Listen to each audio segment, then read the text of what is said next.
Okay, I started recording. Oh yeah? Yeah, I did. You want you want to say that to my face?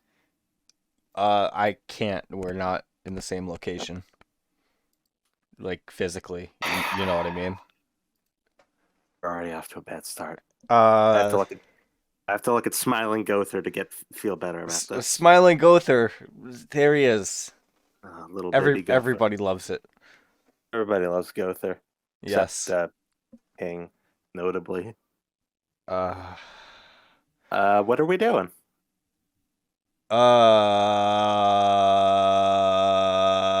We're here for the we're seven. reading Naruto. Oh, you wish. You wish, you little slut. That would be cool, but we're We're reading reading. Seven Deadly Sins That's correct. again. Episode 5. Chapters. No, it's episode 6, isn't it? I think it's episode 5. Maybe I don't. No, Oh it's wait. episode 6. Yes, you're right. It's episode I knew it. 6. Some I smart named my notes SDS 5 because I thought this was episode 5. so on top of it. I don't even know anymore. I don't know. It's like chapter 178, I think, up through Uh, 2 up through 224. 179. 179 170 through 224. plus Temubi Movie Prisoners of the Sky. It's the first in movie. this guy. There's going to be Yeah, a we'll new talk. movie soon, but it's not out yet, so this is Yeah, currently the only movie. it's not a canon movie either. This one, the new Yeah, one's gonna be basically. canon Oh, apparently. is it? I I- didn't know. You told me that. What? Yeah, I uh, asked and you said, yeah, it's gonna be like an epilogue movie. oh, maybe. I don't know. It's been months. We've been reading this series for a while, haven't we? We have, yeah. That's why Yeah. I think we're gonna take a little break from it after this episode, but we'll cross that bridge when we get to it. For We'll now, cross the bridge. Yeah. yeah. For now, we're just going into the defensive battle for Leonis arc. After that will be the memories of the Holy War arc, and then at the end we'll talk about Temubi. Temubi. But for now, we're jumping right in. Last we left off, Meliodas was super, super dead. And he F in remains to the be so. chat. Yeah. Yeah, F. Yeah, everybody. F. Please. It's sad. That's what Elizabeth was crying about at the end of the last chapter. She was begging everybody to type F in the chat. Yeah, It's like clapping for Tinkerbell. She thinks it could bring him back to life. Yes, exactly, basically. Precisely. But it doesn't. She doesn't get enough Fs in the chat, and Britannia falls into darkness as a result. Yeah, it's very dark. People are dying, and it's That's grim. Right. All the demons are fucking things up. Dang it. Yes. Even the civilians, like in acts of desperation, are like trying to appease the commandments by sacrificing holy knights' souls to them. And like, that's pretty crazy. Yeah, But, like, it's crazy. It's understandable, like Just it's like a mob sacrifice boss the type of thing. elderly and Not the the elderly. sick, and I'm just fucking around. Literally the fucking opposite. How dare you? Hey. Yeah. Well, I'm sure once they get through all the holy knights, then someone's got to go. And Fair if enough. not minorities, then who else?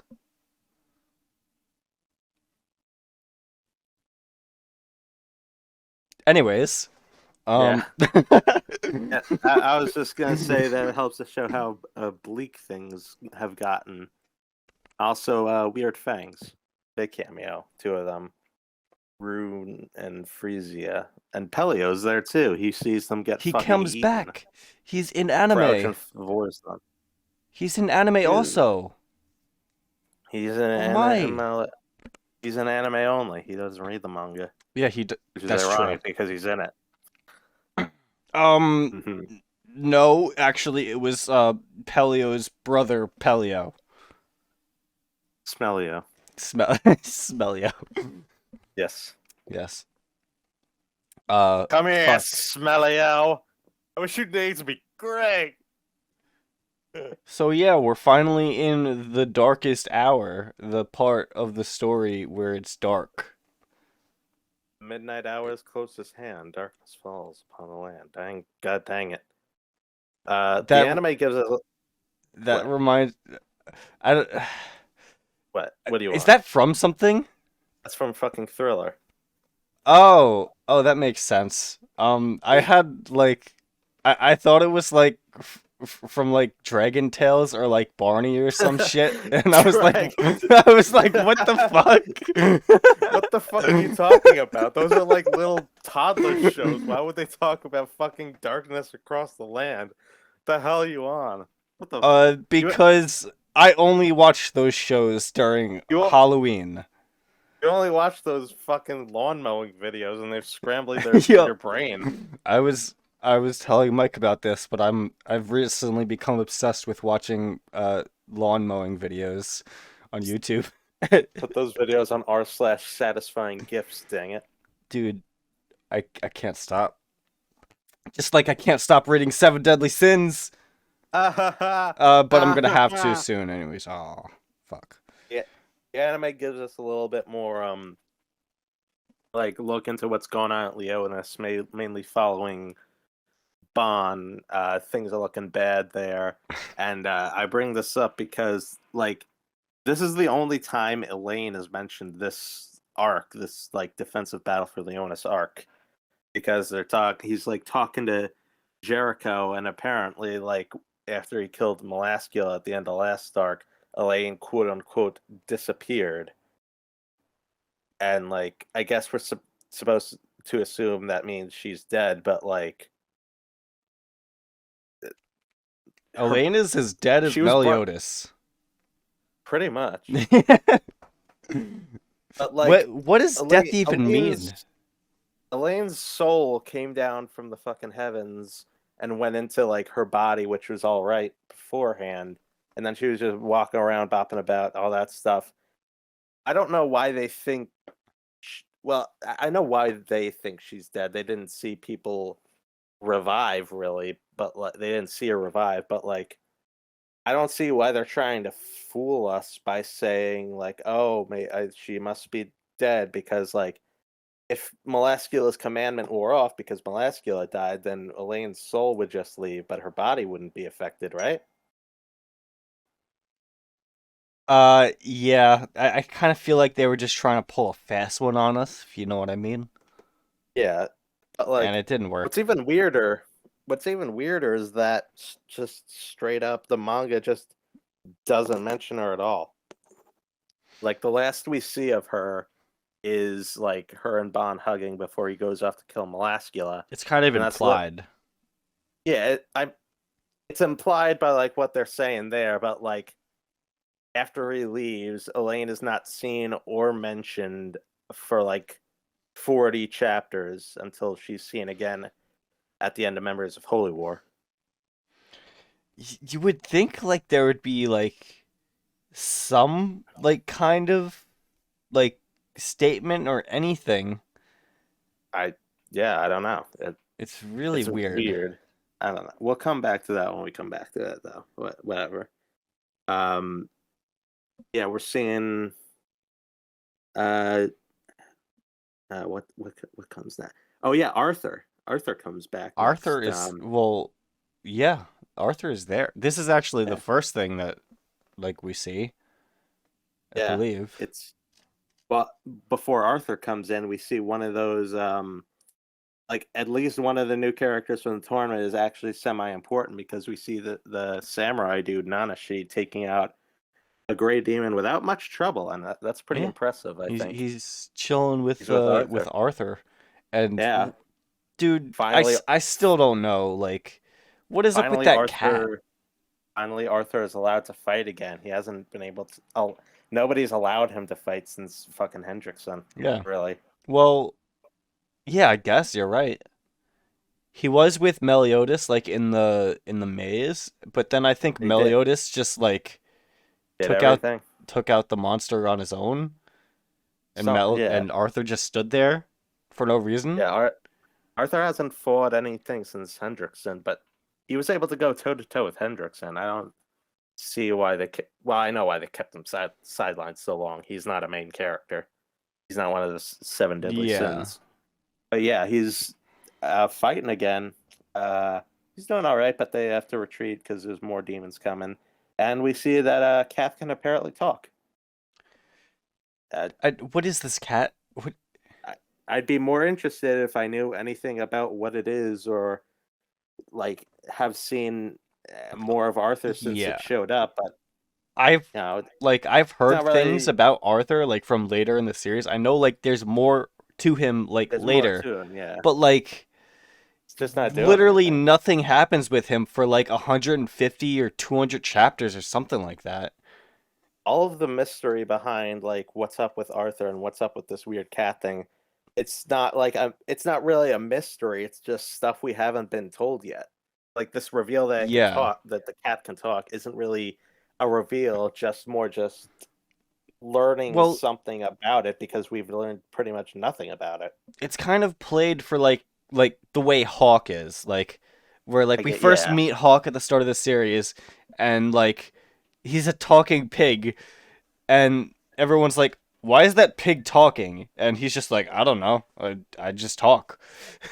And yeah, that's but it. And that's that's right this. when that's right when Hawk is introduced. Though this we've had the cat's been around for like 70 or no way, it's more like 50 chapters since then, and it's just been like in the background, and now it can suddenly talk, and Arthur's surprised, but like we're not really surprised because we had no inkling of whether or not it can or can't talk because we haven't ever focused on it really. Yeah, it's just like kind of been there in the background, being weird.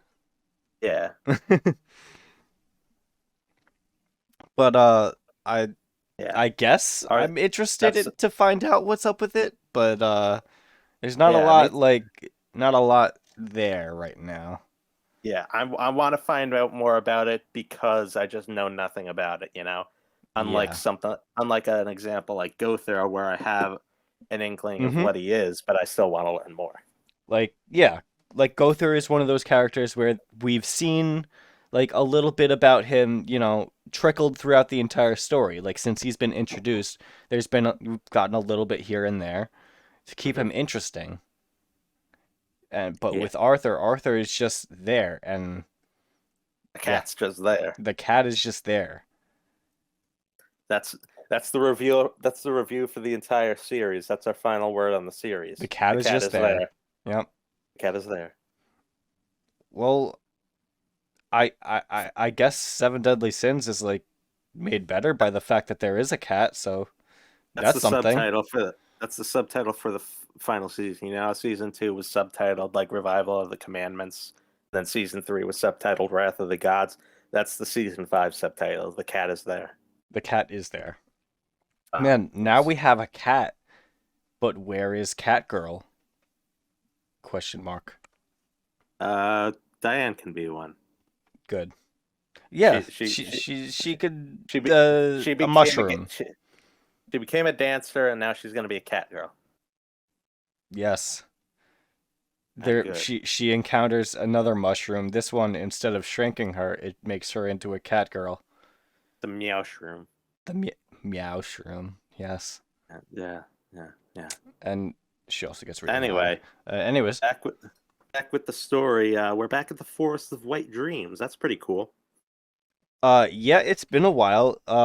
It's basically just like scenery, like Hmm. nothing really. I don't think anything that happens like is because it's the Nah, Forest of White Dreams. It's just there, whatever. Just yeah, a but it's nice to backdrop, be back. basically. It's cool. Yeah, and yeah, we're chilling with Golgius, the invisible dude of the weird fangs. He was running away from some people that wanted to sacrifice him, and he ends up coming along the Boar's Hat Tavern. Wow, Oh my yeah, God. and that's where we're introduced to Elizabeth, our first Uh, time since the death of Meliodas. What? one thing I've like been wondering, like, are like Golgius and the Weird Fangs, like, it says right here, they were driven out of the kingdom, like, as a result of their defeat, like by the seven deadly sins, what, like were they like evil or something, or was They're it that pretty evil, remember? maybe?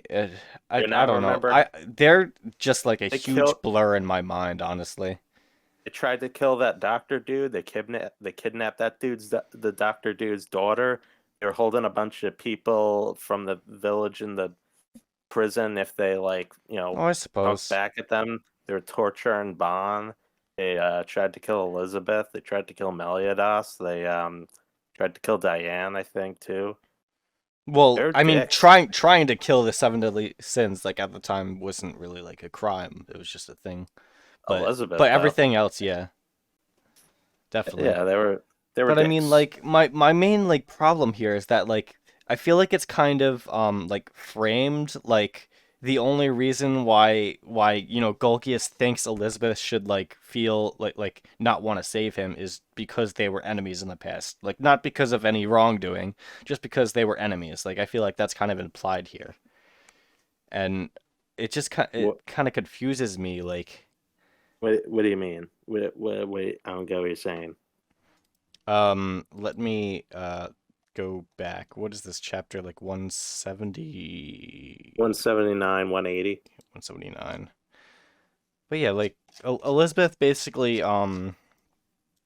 she's talking to Golgius. Well, I guess no, Golgius actually. He was like Like, why did why you save yeah, me? why did you save me? Like is it even though like I was your enemy, like Right, why did you save me? Like even though I was your enemy.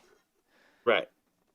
I feel like he doesn't make any mention of like him like doing bad things, like just saying the fact that I'm your enemy. I don't know. Maybe I'm reading way too far into this, but Yeah, you are. I I don't, can say with absolute certainty you're getting a little bit too lost in the minutia. basically.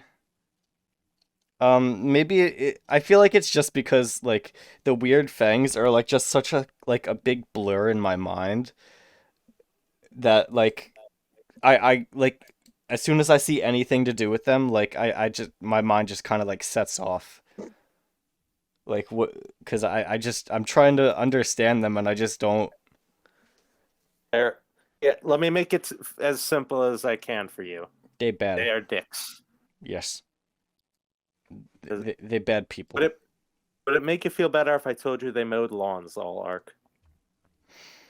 Uh, I would have to see the specific lawns and see how good of a job they did. Olgius just makes the top of the grass invisible and makes it look like he did mow the lawn. Then no, Golgius is But bad boy. He yeah, I deserves a told you. deserves a spanky wanky. Why did you save me? I failed to mow the lawn. I Um, gave up on my only duty. the lawn. The Uh, Knights of Grass Clippings or something like that. yeah, The Order of Grass Clippings. yeah. Anyways, The uh, weed fangs. so Golgius is saved by Elizabeth. Yeah, and Elizabeth is like returned to the story, like running the tavern and mirroring Meliadas's first appearance in the first chapter. Like where Yeah. even like the background chat is mirroring it, and that they're talking about the wandering Mm-hmm. ghost knights, and then with how Elizabeth is like taking care of Golgius, it's mirroring how Meliodas took care of Elizabeth. Mm-hmm. It's nice. This It's a whole nice like little section thing. is like a big parallel to like chapter one. Yeah, I like that. Mm-hmm. Like even like just like this arc as a whole, it's kind of like similar to like the start of the series back when the Sins were actually criminals basically. Because we actually get this part that the customers are talking about how like um civilians are being like oppressed by the demon clan, like like different villages are being like attacked by the demons, and the demons are having the villagers collect Collect souls. souls and stuff.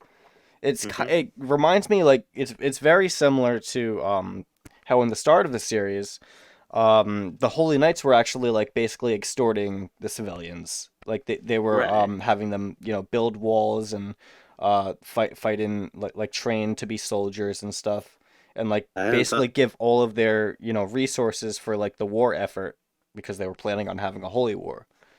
I hadn't thought about that, but you're definitely right. Hmm. That's like very.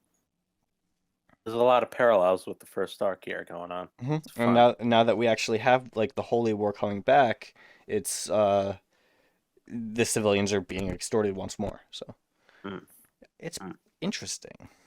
Yeah, it's very Also, neat. Yeah. check out this literal direct like this direct panel like parallel.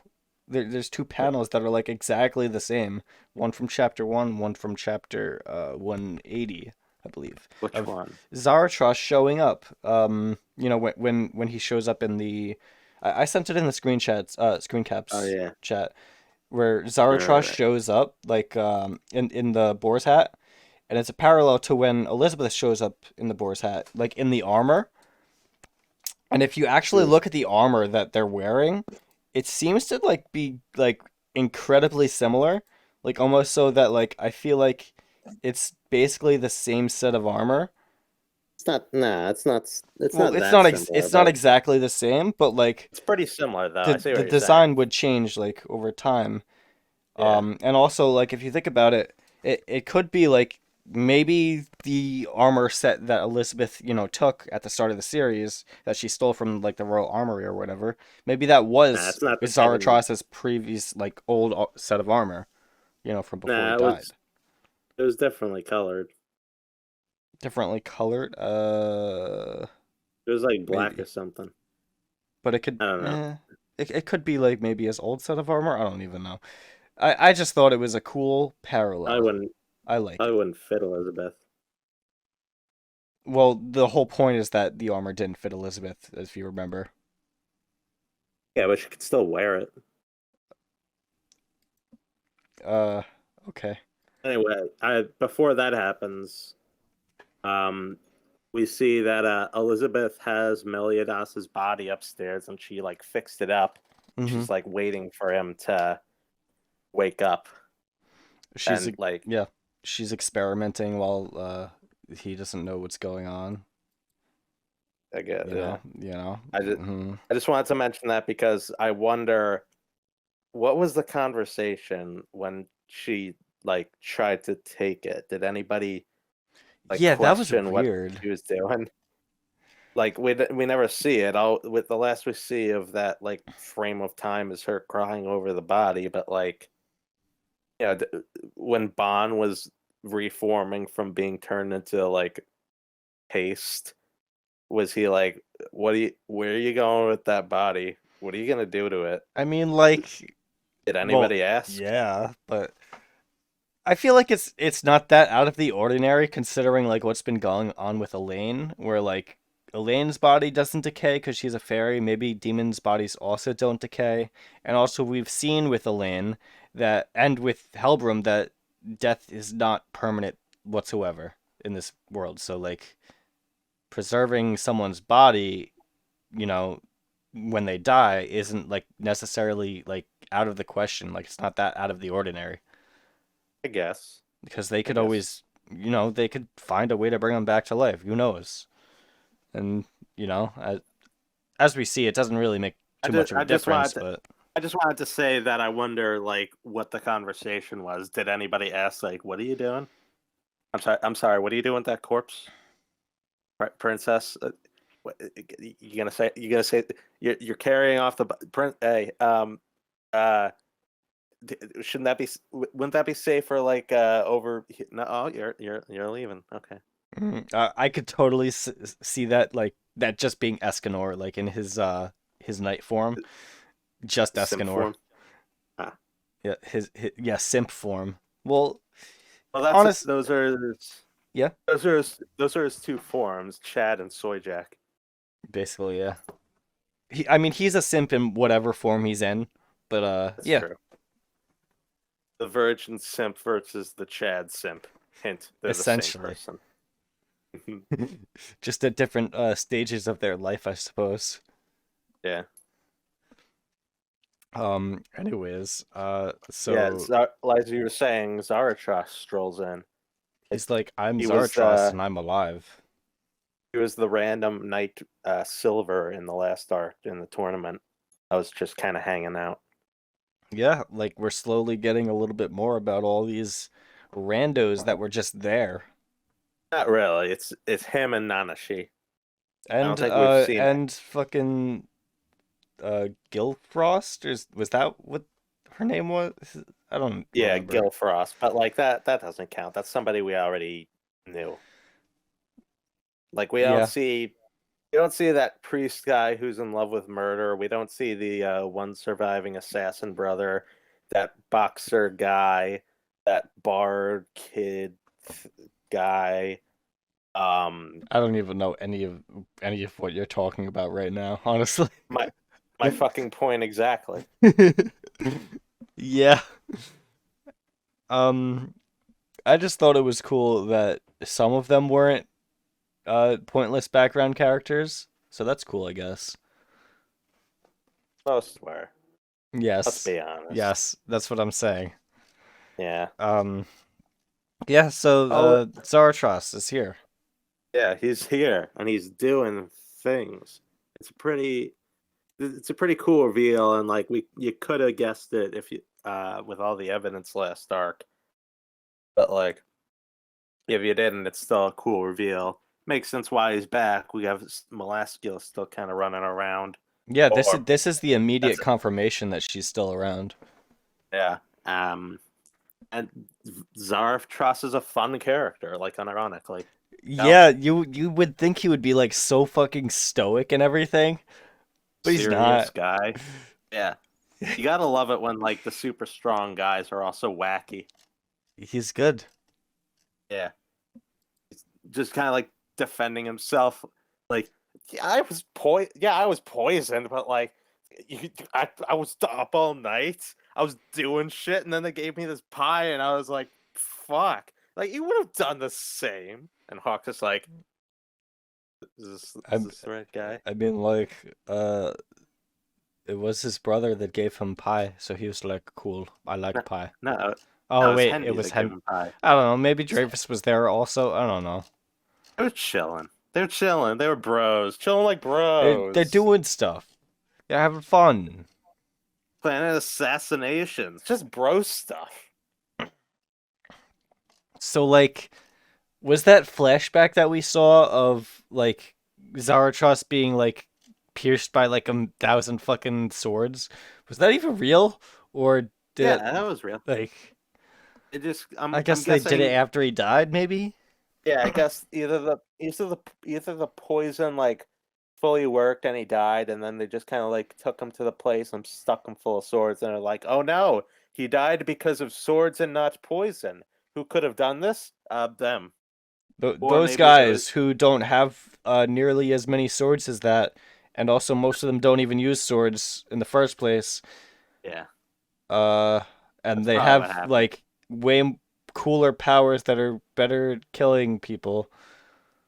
Uh, it was them. Yeah, it was them. It was them. You could tell because they're inside the same tower. Ooh. Yes, and also they're Uh, criminals, so we have reason to believe they're not good people. Cool. Fair enough. Yeah. Yeah. That's So the real explanation, honestly. yeah, yeah. Yeah, Anyways, so Zartros is chilling, and they're just like they're kind of talking. Um, I'm glad that in this whole conversation, when they get to Meliodas, I'm glad they brought up the capital of the dead because like saying like, oh, did you try and converse with them at the capital of the dead? And Elizabeth's like, yeah, but he wasn't there. Like it makes sense that they at least try and mm-hmm. like see if he's there, make sure he's really dead, and him not being there is a good way of like getting the ball rolling on bringing him back because that's like good enough evidence that like he may not be fully dead. I like that. Good use of continuity. I wonder, like, what the fuck happens to Meliodas' soul when he dies? Then, like, Didn't it, you see the scene? I don't remember. It's is it now or later? It's the scene where Meliodas is walking around in like this underworld looking place, and we see like a big Oh, silhouette of the demon lord. you're right. He's in purgatory. He goes to purgatory. That was correct. Yeah, and he throws down with his big papa. Yes, he's like, "Hey, I died again," and he's like, "Yeah, well, fuck." Did you learn your lesson? No. Okay, well I'm gonna fight you then. Well, get. Okay. He's like, "Well, to punish you, I'm gonna bring you back to life," and he's like, Do it. "Yay!" Just fucking try. I'll kill you before I can die again. Oh yeah, before that we get a backstory of stuff. Oh yeah, Zaratros is like, "Hey, that was after, right? let's look at Meliodas' memories, Yeah, because I could do that." Zartros is a druid, so he knows that same spell Zaneri used on Meliodas back in the Istar arc. Star. Istar. Yeah, we see Meliodas immediately after he destroys Danafor, and Mm-hmm. he has baby Elizabeth. That's Um, so that's so fucking weird. did Seeing Meliodas holding baby Elizabeth is really kind of weird with the stuff he does to her now. yes. Like I know Well, knowing what's the deal is I get the full story. I like we before got the to that full story, yeah, it's we weird. got to that. No, even with the full story, before you get to the full story, it's weird. It's really weird. After you get the full story, you kind of get it, but like a lot of this stuff about like, oh, he knew her, he holding her as a baby. Oh, he played with her as a kid. All that stuff is still it's still weird to see It is kind of after. like he basically just raises her again, Yeah, it's like and it's like yeah. it, it it's obvious. It's obviously not like a grooming thing based on like what their Oh. history is, but like that's really what it looks like on the outset, you know. And it's really just Well, kind of weird to it look is at. still grooming though, because it's well, it is the same Elizabeth. She doesn't have her memories, so he's still grooming her. But then Yeah, it turns into not grooming, but it's still grooming on the onset. So yeah. yeah, yeah. This is this is a weird this is a weird topic. Do you want to move on to funny fantasy pig? There's a Well, talking pig in this manga. How cool is that? oh my god. And there's also a talking cat. Oh yeah. Yeah. So well, to bring it back to the grooming. No. let's talk about let's talk about grooming next. Oh, wait. Wait, did we already talk about that? Not enough. Yeah. Back This to this video topic. this video is required to be at least 10% grooming related. Welcome to 7 grooming sins. Anyways, Yeah, let's talk about something else. well, it's kind of the same thing, but it's not to do with that. Uh, Yeah, that's but So Elizabeth is I'm adopted like by Bartra. But I'm like led to believe that like this scene like takes place like immediately after Meliodas destroys Danafor and like it Liz is, yeah. dies. Yeah, it is. Um was like Elizabeth literally born at that exact moment or something? Like I what's up doubt with she that? was I doubt she popped out of a lady. I'm guessing like maybe Liz's body Maybe? like regressed into a baby, or maybe like a baby just kind of appeared magically. Uh no, because we see later that like after like Goddess Elizabeth died, like Meliodas like just eventually met another Elizabeth like as an adult, like after like Goddess, like way after Goddess Right, Elizabeth right, right. died, like right before in front of Meliodas. And as we know from later, like she always dies directly in front of Meliodas' eyes. So if like the thing, if it would be like her body would revert back to a baby, then Meliodas would always meet Elizabeth as a baby, but he doesn't. That's fair. All I'm saying is that like oh, there were no like survivors of Downfall, no bodies Yeah, left. It was just completely destroyed. So I don't think this was like some kind of natural birth. I'm thinking just like she just kind of appeared as a baby nearby, and Meliodas grabbed her and was leaving, and she then just like stumbled across. appears at some random like location in the world, and this time it just happened to be directly in front of Meliodas. That maybe I don't know. I don't know. The point is, it's But weird. yeah, we're moving on. Bartra adopts Elizabeth, and Zartros and Meliodas like are talking. Meliodas becomes a holy knight. Blah blah blah. Meliodas is like hanging out with Kid Elizabeth, and she does. She as an adult doesn't. Not an adult. She's fucking 16. She as a teenager doesn't remember it because she was too young. Blah blah blah. Um, the next like really interesting thing happens a little bit later into the flashback where we see like not really the creation of the sins, but like the impotence for the sins creation with Barcha's like visions and stuff. Yeah. Merlin's already like around. Meliodas knows her, but like I think Zaratras is like, who are you? So I guess she's not like a famous person in story. But the interesting thing is that it's revealed the sins weren't like they weren't chosen randomly or like picked out, but like they were foretold by the king and were made put together with the intention of eventually fighting the commandments. Like that's why they were Mm-hmm. made. In that case, it's kind of weird that Meliodas never told any of them about the commandments or this mission in any way, aside from Merlin. Yeah, it's weird because he kind of like the seven deadly sins have like their list of rules that Meliodas has made, and one of them was like don't like question like another sin The about their past, sin or their past or whatever. right? But like why? Why would he do that? That's the I guess like I guess it was just to like hide his own past and whatever like they kept from each other was just like whatever. But he was mainly doing it to protect his own story. But like he never even met. He never mentioned the commandments to anybody but Merlin in all this time, and B, once the commandments were hanging around, he still like avoided the question every time. Like in the Albion arc when they show up to Camelot and they see that big fat Albion, Meliodas is like, it must have woken up when the Ten Commandments woke up. And Deanne's like, "What's the Ten Commandments?" And Meliodas like, "I'll explain. I'll explain another time. For now, let's even like." He just kind of yeah. dodges the question every single time, even Mm-hmm. though he put together this group specifically to fight them. I don't get it. Yeah, and you would think like he would be more proactive in like training them and stuff.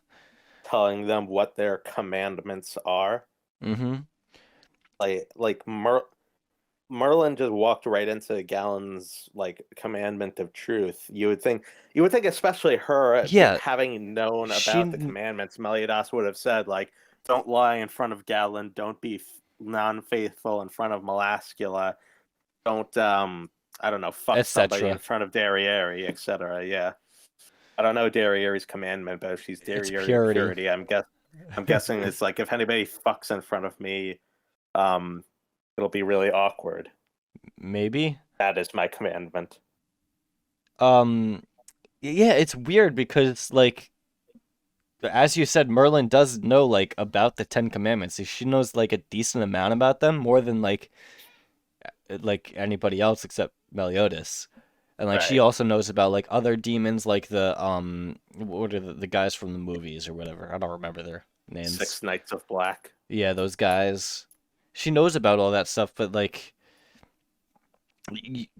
you don't and she I'm pretty like 99% certain like she knew that Meliodas was um a One demon. of the Well, commandments. she also even knew that Gother was like, a former Oh commandment yeah, yeah. too. So like what the hell? there's still like a lot of gaps in what she knows, and Why is everybody else. Meliodas not like telling her stuff? Because she already knows what the fuck is up.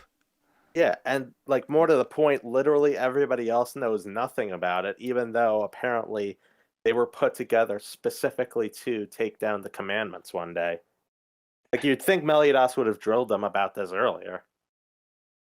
I don't know. I'm getting like some serious vibes that like This was a this retcon. this was a retcon. Like all this stuff was like improvised like later on. Like this is not at all how the author planned this story to go. Yeah, Like like this this is far in, it's like like giving me some Dragon Ball vibes. You know? yeah, this was not they were not put like when the author began writing, he was not thinking that like this group was put together to fight the commandments. Yeah, You like know, he didn't think this it's far ahead, basically. either a retcon or just like sloppy writing, and I Mm-hmm. I choose to believe just retcon. Uh, maybe. I Yeah, was thinking both.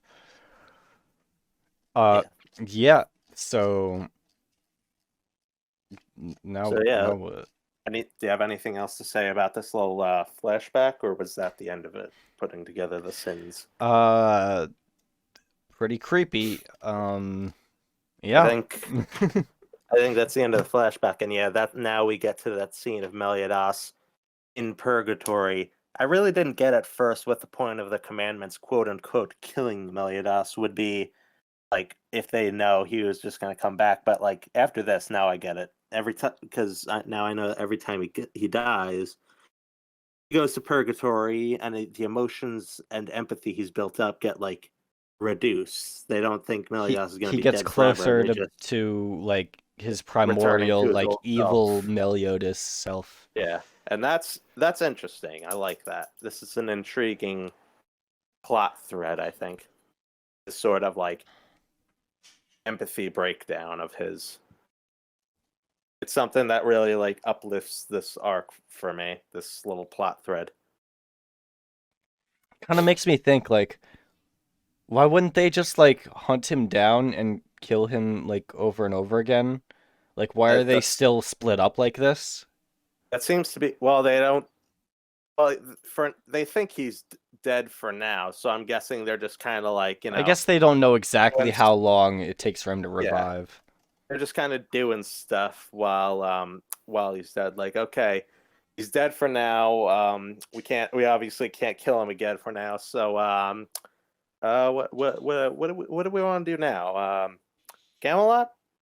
I'm gonna go take over Camelot. Basically. Leonis? Yeah, let's head up Leonis. Might as well. It's not like Meliodas gonna be there. Stop us. Am I right? All right, guys. Grey Road. You know what I'm talking Well, about. I think part of the idea is like they want to like remove everything like he cares about from the world so that he'll like lose himself in wrath again and that'll and revert him well, back. their whole thing is just like take over Leonis and take over the world. So they're working on that. Yeah. But I think it's That's part of it. that. Their main thing is taking over Leonis. If Meliodas was like suddenly didn't come back, I doubt they'd be like, oh, well, let's just stop taking over Leonis because there's no Yeah. point if Meliodas isn't coming back. Their main goal is like taking over all of Britannia, Hmm. taking back Meliodas's evilness, putting him back in his place. That's like a bonus, I guess, Well, a that's big like bonus. basically a guaranteed win because then they Yeah, just win. yeah. It's like a side quest, but like one of those main side quests, you know? Yeah. Yeah. So, Uh, like you said, they are attacking Leonis.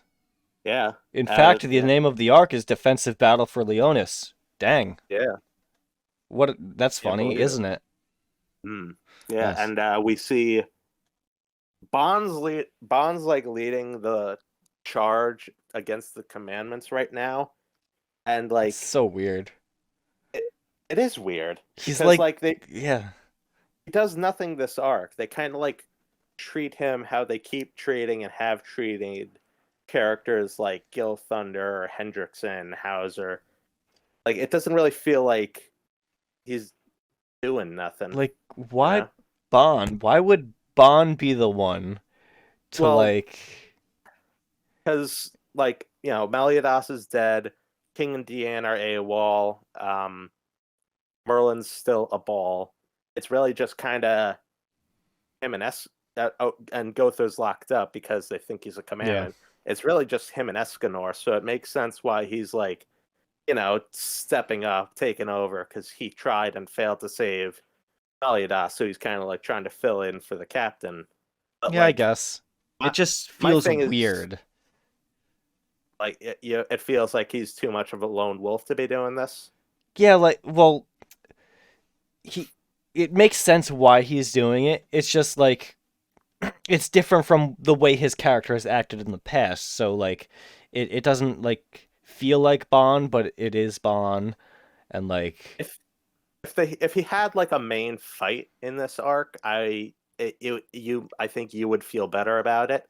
But like yeah. the fact that he really just sticks to the sidelines alongside Gil Thunder and Hauser and everyone really kind of like makes it feel like, oh, Bond is kind of off this arc, you know? Yeah, basically. It feels Uh like he was like really like he was like a big deal like last arc. Like when well, I guess in the Ravens arc is what I mean. Like he was a pretty big deal. Like he actually he stood up against like two commandments at the same time and like survived, I guess, yeah. just by I himself.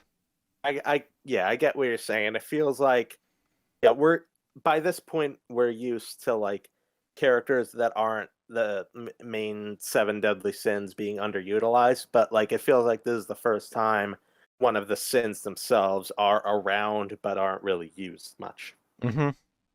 Bond just kind of sticks to the sidelines this arc, really. He's just like Hauser 2.0. Fair enough. Yeah. Yep, that's it. Um. Escanor, on the other hand, Yeah. damn. They're staring down six of the commandments. Esteros's commandment is like Esterosa's commandment is pretty OP. Like Yeah, with it's like how you the can't other run or something, or you die. I think no, that's that's it. Zeldris's. That's Oh, wait, Zeldris's what's thing. Esterosis? Oh, Esterosis Ester- says you can't kill someone in front of him? that's Grey Red. What the Uh, fuck is Esterosis? the fucking power of love, man. If you hold Oh any yeah. if you hold any hatred in your heart towards him, then like you're not doing anything. All of your strength is just sapped. If you try to attack him with a sword with your like anger and hate for him just boiling over, then Wait, like you're nothing. I thought it was hatred period, not like hatred for him. Maybe it is. Either way, everybody fucking hates him because he killed Meliodas. So like, yeah, he pretty much everybody in front of him, even like Bon and Gil Thunder, all these characters that like are apparently strong, they're just nothing to him. It's really it's pretty cool, and like with how commandments are susceptible to their own powers, it speaks a lot about Esterosa as a character. Like it really tells you a lot about what's going on in his head and in his heart, you know? He's what Meliodas could have been if he had done what Zaneri had told him to do and like quote unquote killed his emotions. Well, basically, he's meant to be like you know Meliodas' little brother. Like he's a Yeah. parallel to Meliodas, but like the one who stayed with the demons. Yeah, him and Zeldris are both like different kinds of evil mirrors of Meliodas, and this is an interesting one. Like it connects so clearly to what Meliodas could have been if he had done something differently. And so yeah, that's that's Esteros's commandment, and it looks like everybody's just cucked for the arc. But then fucking Escanor rolls up. Yeah, he just walks right up, and Escanor's like, he's like, Why aren't you like? Oh, you're approaching me. Instead of running away, you are approaching me. And Are you Escanor's like, really I approaching me? Escanor is like, I can't pity you without getting closer. That's a little Jojo reference for you right there. Nice. Uh, but yeah, Escanor just walks right up and he says that the commandment of love won't work on him because he doesn't hate somebody that's weaker than him. He just pities them. That is that is awesome. This fight is amazing. Unironically, this is great. Why is every fight that Escanor is in so damn good? Because he's fucking Escanor, Why honestly. is Escanor so damn cool? Because he is the peak of humanity. Did you not hear? Is this not a thing you heard? Hmm? Man, we all love Escanor. Escanor is like the one SDS character that I like see in other parts of the internet all the time because he's awesome. Oh yeah. He is a meme. It's just like, Uh yeah. like 1 second he's just like this um incel Little simp, guy, little and then cuck. he is Chad. Yeah, he goes from cuck to Chad with the rise of the sun. Yes. Before the fight really gets going, we get a little cutaway to Fraudrin and Zeldris hanging out, just chilling like bros. And we see Flying with their magic wings. well, before they're flying around, they're on the ground and a bunch of knights roll up on them, but they're too strong and they try to retreat. And we see Zeldris's commandment, and it's that if you turn your back on him and try to run away from him, then you instantly become like mind slave to the Demon King. That's that's pretty bonkers strong too, honestly. Well, Zeldris is meant to be like based The like best, nigh yeah, unbeatable. So yeah. Oh, it's cool. I also noticed that the knights that get mind controlled by Zeldris, a couple of them we saw in the Kingdom Invasion arc, the ones that like tried to attack Gother, but then like bumped into Slater and got beat up by Slater before their manga only fight. Wasn't like one of Well, them Twigo's brother or something like that? yeah, that's one of them. Yeah, Twigo's got three siblings. That nameless one that just got mind controlled.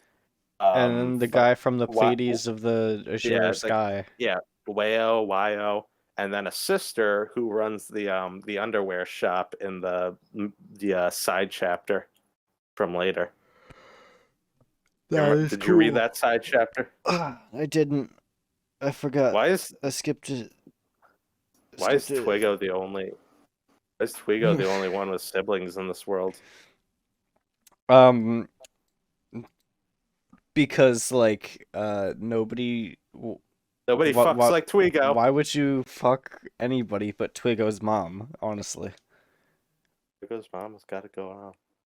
like if she's around, why are you gonna fuck anybody else? Literally, That's come on. that's fair. That's fair. That's so you're so right. You're I mean, so you have right. to have at least one other kid with someone else, but Twigo's mom, yeah. The best whore in the lands. Anyway, Uh, we're back. that's We're back nice. to Escanor versus Estarossa, and they're starting to throw down, and we learn Esterossa's magic full counter, straight up. Except this is a physical variant, and that's pretty dang cool. Yes, it's really cool. Yeah, it fits for a sibling of Meliodas who idolizes him. I just it's cool, but like What? for like I don't know, like it's weird. Magic is used like so often in Seven Deadly Sins that like Meliodas' full counter like tends to be like really useful, but at the same time like as much as physical attacks are used, I feel like it's kind of not necessary in this case because whenever like two characters like fight one on one, like they're always like evenly matched for the most part. And I You're don't even know where I'm going with this. I think I see what you're saying. You're saying like a physical full counter may not be as useful because like Meliodas himself, like he can just like regular dodge and block and parry regular attacks. But for magical attacks, he's got full counter to swat away. For Estarossa, he can like do that for physical attacks, but with magical attacks, he's not really as like I guess defensive It's about hard. it. It's harder to dodge a magical attack, I guess. Yes. He's got his darkness, but like That's that only doesn't so much. Yeah. yeah, I see what you're saying, but like, yeah. It's still an interesting development, I think. I burped. Yeah. Yes, I heard it. It was I wonderful. do big burping. Uh yeah, You this do the is burp. they Escanor's so freaking hot that everybody's armor starts melting and they gotta take it off, they gotta strip. So he takes the battle to a lake, and his attack that he knocks Estarossa into the lake with evaporates the entire thing. That's pretty dang awesome. It reminds me of Bleach, where Yamamoto is just like his heat is like so powerful that like it like makes people who have ice magic basically is weakened, and people are barely able to move. Like as soon as you sweat, like your sweat is like instantly evaporated. Reminds me very much of that. I think you said that last time. Fuck. Fuck. All right, the podcast is over, guys. Okay, bye.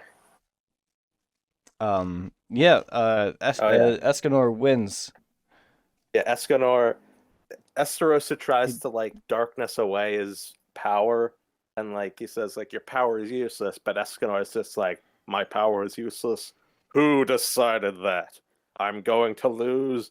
Who decided that? And he just like, with the power of the high noon sun, he just rips Estarossa a new one. Honestly, Zell just tries to help, but also gets kind of caught up in it, and they get just knocked over the horizon and away out of the battlefield.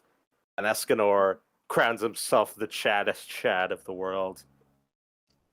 It's pretty satisfying to see Estarossa like freak out over the last attack after he's been so calm, you know? Yeah, I mean, like, how else are like they gonna get rid of these guys? Yeah. Like they're Yeah. just so far and above, and with like even if Meliodas comes back, like he's still not up to par quite yet, Yeah. as was This is made very apparent. it's an elegant solution to keeping these two out of the rest of the arc. Same with what happens next. Escanor has to stay out of the rest of the arc just because his powers are too strong and will probably like kill the others if he goes back at the current moment. Just by being around, he'll probably end up killing a bunch of people. So he's gotta just chill and hang for a little while. It's a good way of like keeping the tension up because they can't just like call an Escanor and rely on him. Basically, yeah. Um, Yeah, so right on to the next scene. yeah, we're back at the Freaking castle. Derriere and Monspeet are there, about to fuck shit up. Well, And um, first up, they're trying to get a bunch of civilians into the castle. A bunch of them are like mind controlled by Zeldris. So Gustav gets stabbed. He's dying. Oh no! And we get our first. oh, We I care so forgot. much about him, and Yeah, we yeah. get our first before he dies later. We get our first real good guy death in the series outside of a flashback, and it's fucking Marmos. Yo, Marbos, Rest in peace, man. please. Can I have your roly poly armor, please? It I was it want it. was it was it was cool armor. Shame that it got melty. Okay, I'm gonna cosplay as Marmos. That Can't that that will believe be my tribute to him. can't believe Escanor unknowingly caused Marmos's death by making him have to take off his armor. Roly poly armor and maracas equals win. That's true. He had to discard him. That's why he died. He was too strong for the story. Yes. And yeah, Him and the cat. mm, yeah. So yeah, Derriere and Monspeed, they're rolling up now. They're taking over as the big bads for a second, and that's when uh Denzel and fucking Death Pierce, they show up, and Denzel's gonna do something. He's gonna do a thing. What is the thing he does? He Tell me. becomes A woman a woman. casts the spell of trans your gender. He he he did it. He summons upon to the He did world it. through a special sword, a goddess straight up, Nero Basta. We see a big whole huge picture of, and she's got some massive honkerinos, It's unironically. he he turns into Hatsune Miku and Oh, wins the game. What game you say? The game of are you life. ask are you asking for death from Hatsune Miku? That's what Denzel says as he summons upon the goddess. Um, Uh, and yeah. she has mercy on their souls. The end. Nah, she just bails. Like literally, I know that goddesses aren't like nice as we see later, so having our first real encounter with one feature it bail even after Denzel gave his life to summon it. That's like a good tone setter for the goddesses. Like we interacted with one in that big fucking horn back in the Invasion arc, but this is our first time really like seeing one in action, and we see it like not only is she not all it's cracked up to be and get just ganked, but like she's also kind of a douche. Well, like Narrow Buster specifically is like not very strong, to be honest. Yeah, Like but she as we could see have later, like she's she like could the have attendant of what's his name, like Tamriel or some Udosiel. Udosia. That was it.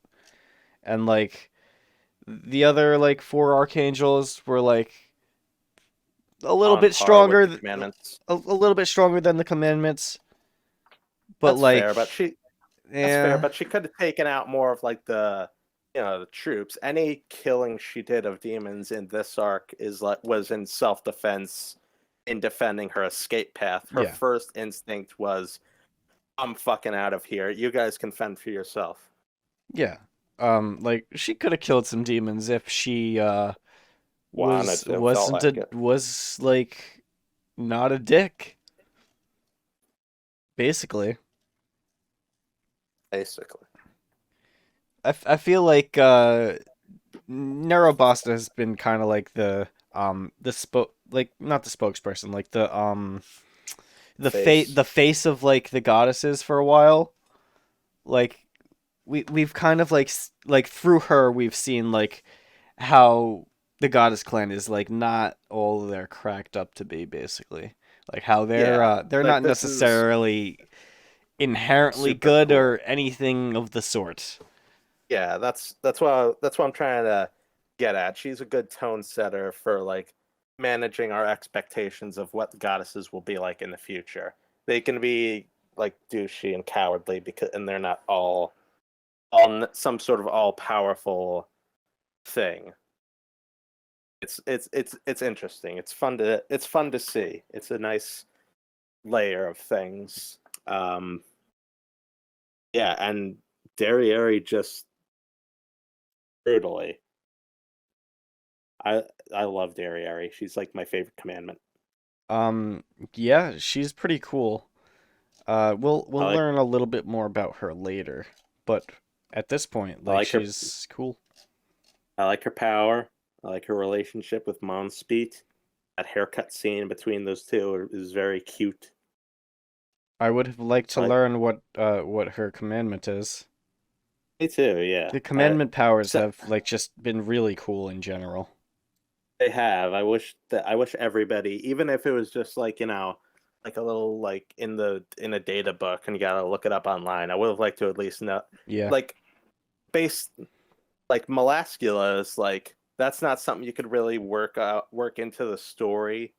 Like, oh, if you show faithlessness, your eyes burn out of your skull. That's not that's not something you could work into a fight because either it doesn't happen Yeah, either or it it happens does, and like as that soon care. as you see her or not. Like that's Yeah, and like if she's facing down, I don't know, Diane, either it just doesn't happen and we don't see it, or it does, and now Deanne's just kind of like permanently blind in the story, and I doubt the author wants to do that. But like we still got a little cutaway where we see it in action. It would have been nice to hmm see that for like the other commandments if they have powers that are also not really suitable for fighting. Like Derriere is the commandment of purity. Maybe if like her powers have to do with like, oh, you can't have sex in her presence or something, or like, oh, you can't think you can't jack purity off to her naked thoughts. body. Oh dang, I may be under a commandment spell. Oh shit. That just All of your if I start acting weird later in this episode, just that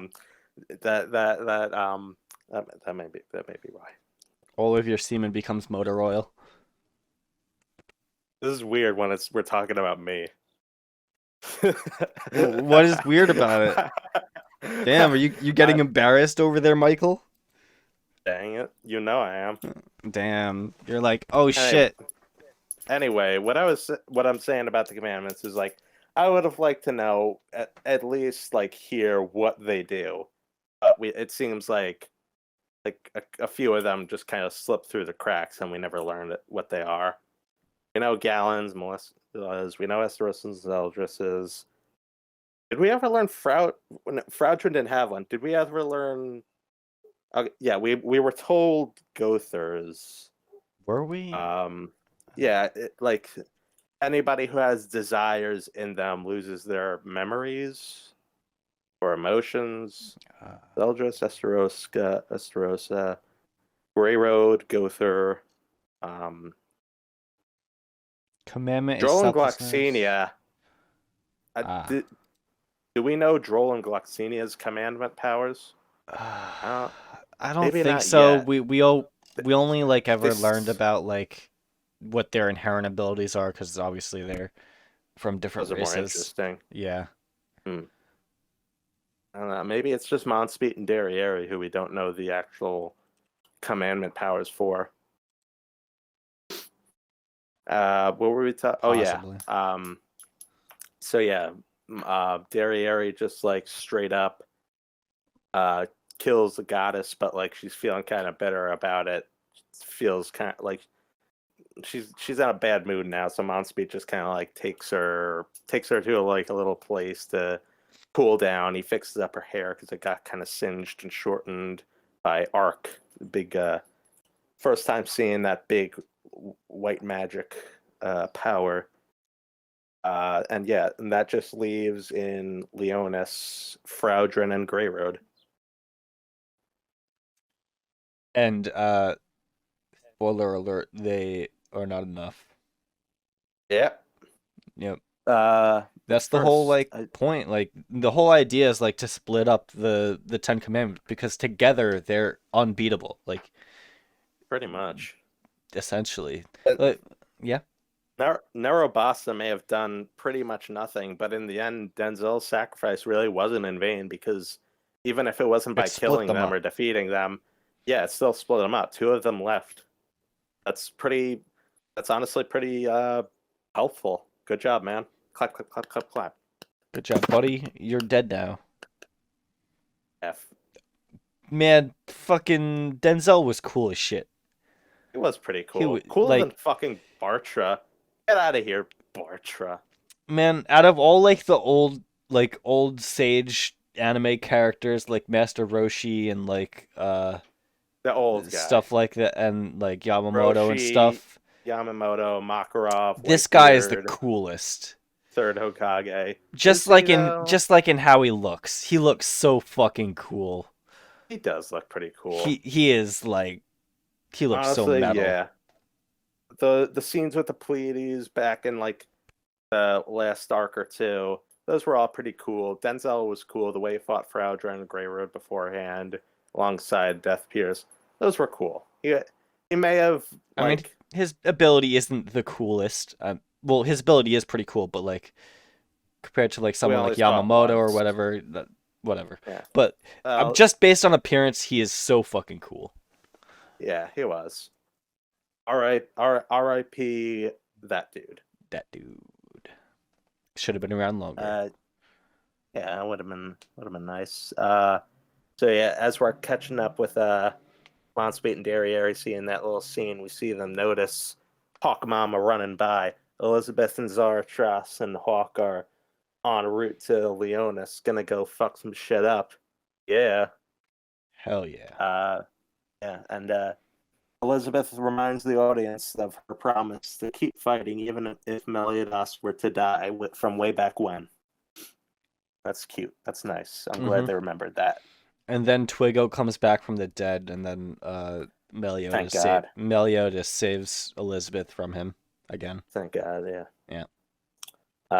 Yeah. Derriere and Monspeet and some other demons show up. Zaratras kills some demons. Hawk swallows a piece of red demon and changes form. That's pretty fun. Little guy. Hawk is demon now, confirmed. Yeah. He becomes the 11th commandment. Yeah, the commandment Hawk. of bacon. Hawk. Hawk, the commandment of Hawk. His power is Hawk. Well, he would be the commandment of gluttony, to be honest. That's a sin, not a commandment. Yeah, exactly. You're a little stinky, a little stupid. See? Little bastard. Derriere recognizes Elizabeth somehow. I mean, what? What's going on here? Oh, how crazy. She's like, "Oh, I killed you." Did I? No. Did you? No. And Derriere is about to kill Zaratras too, but Elizabeth apparently learned fucking Arc. And like, yeah, fuck yeah. Yeah, it's been a month. She learned Arc. Cool, I guess. Maybe they went back to Istar. Attack now. Like, she got an attack now, straight up. Yeah. Like that's pretty. That's yes, please. It's pretty cool. Be able to do something like that. I forget. Was it last arc or is it this arc where she starts to actually wear armor? No, this is the spell arc.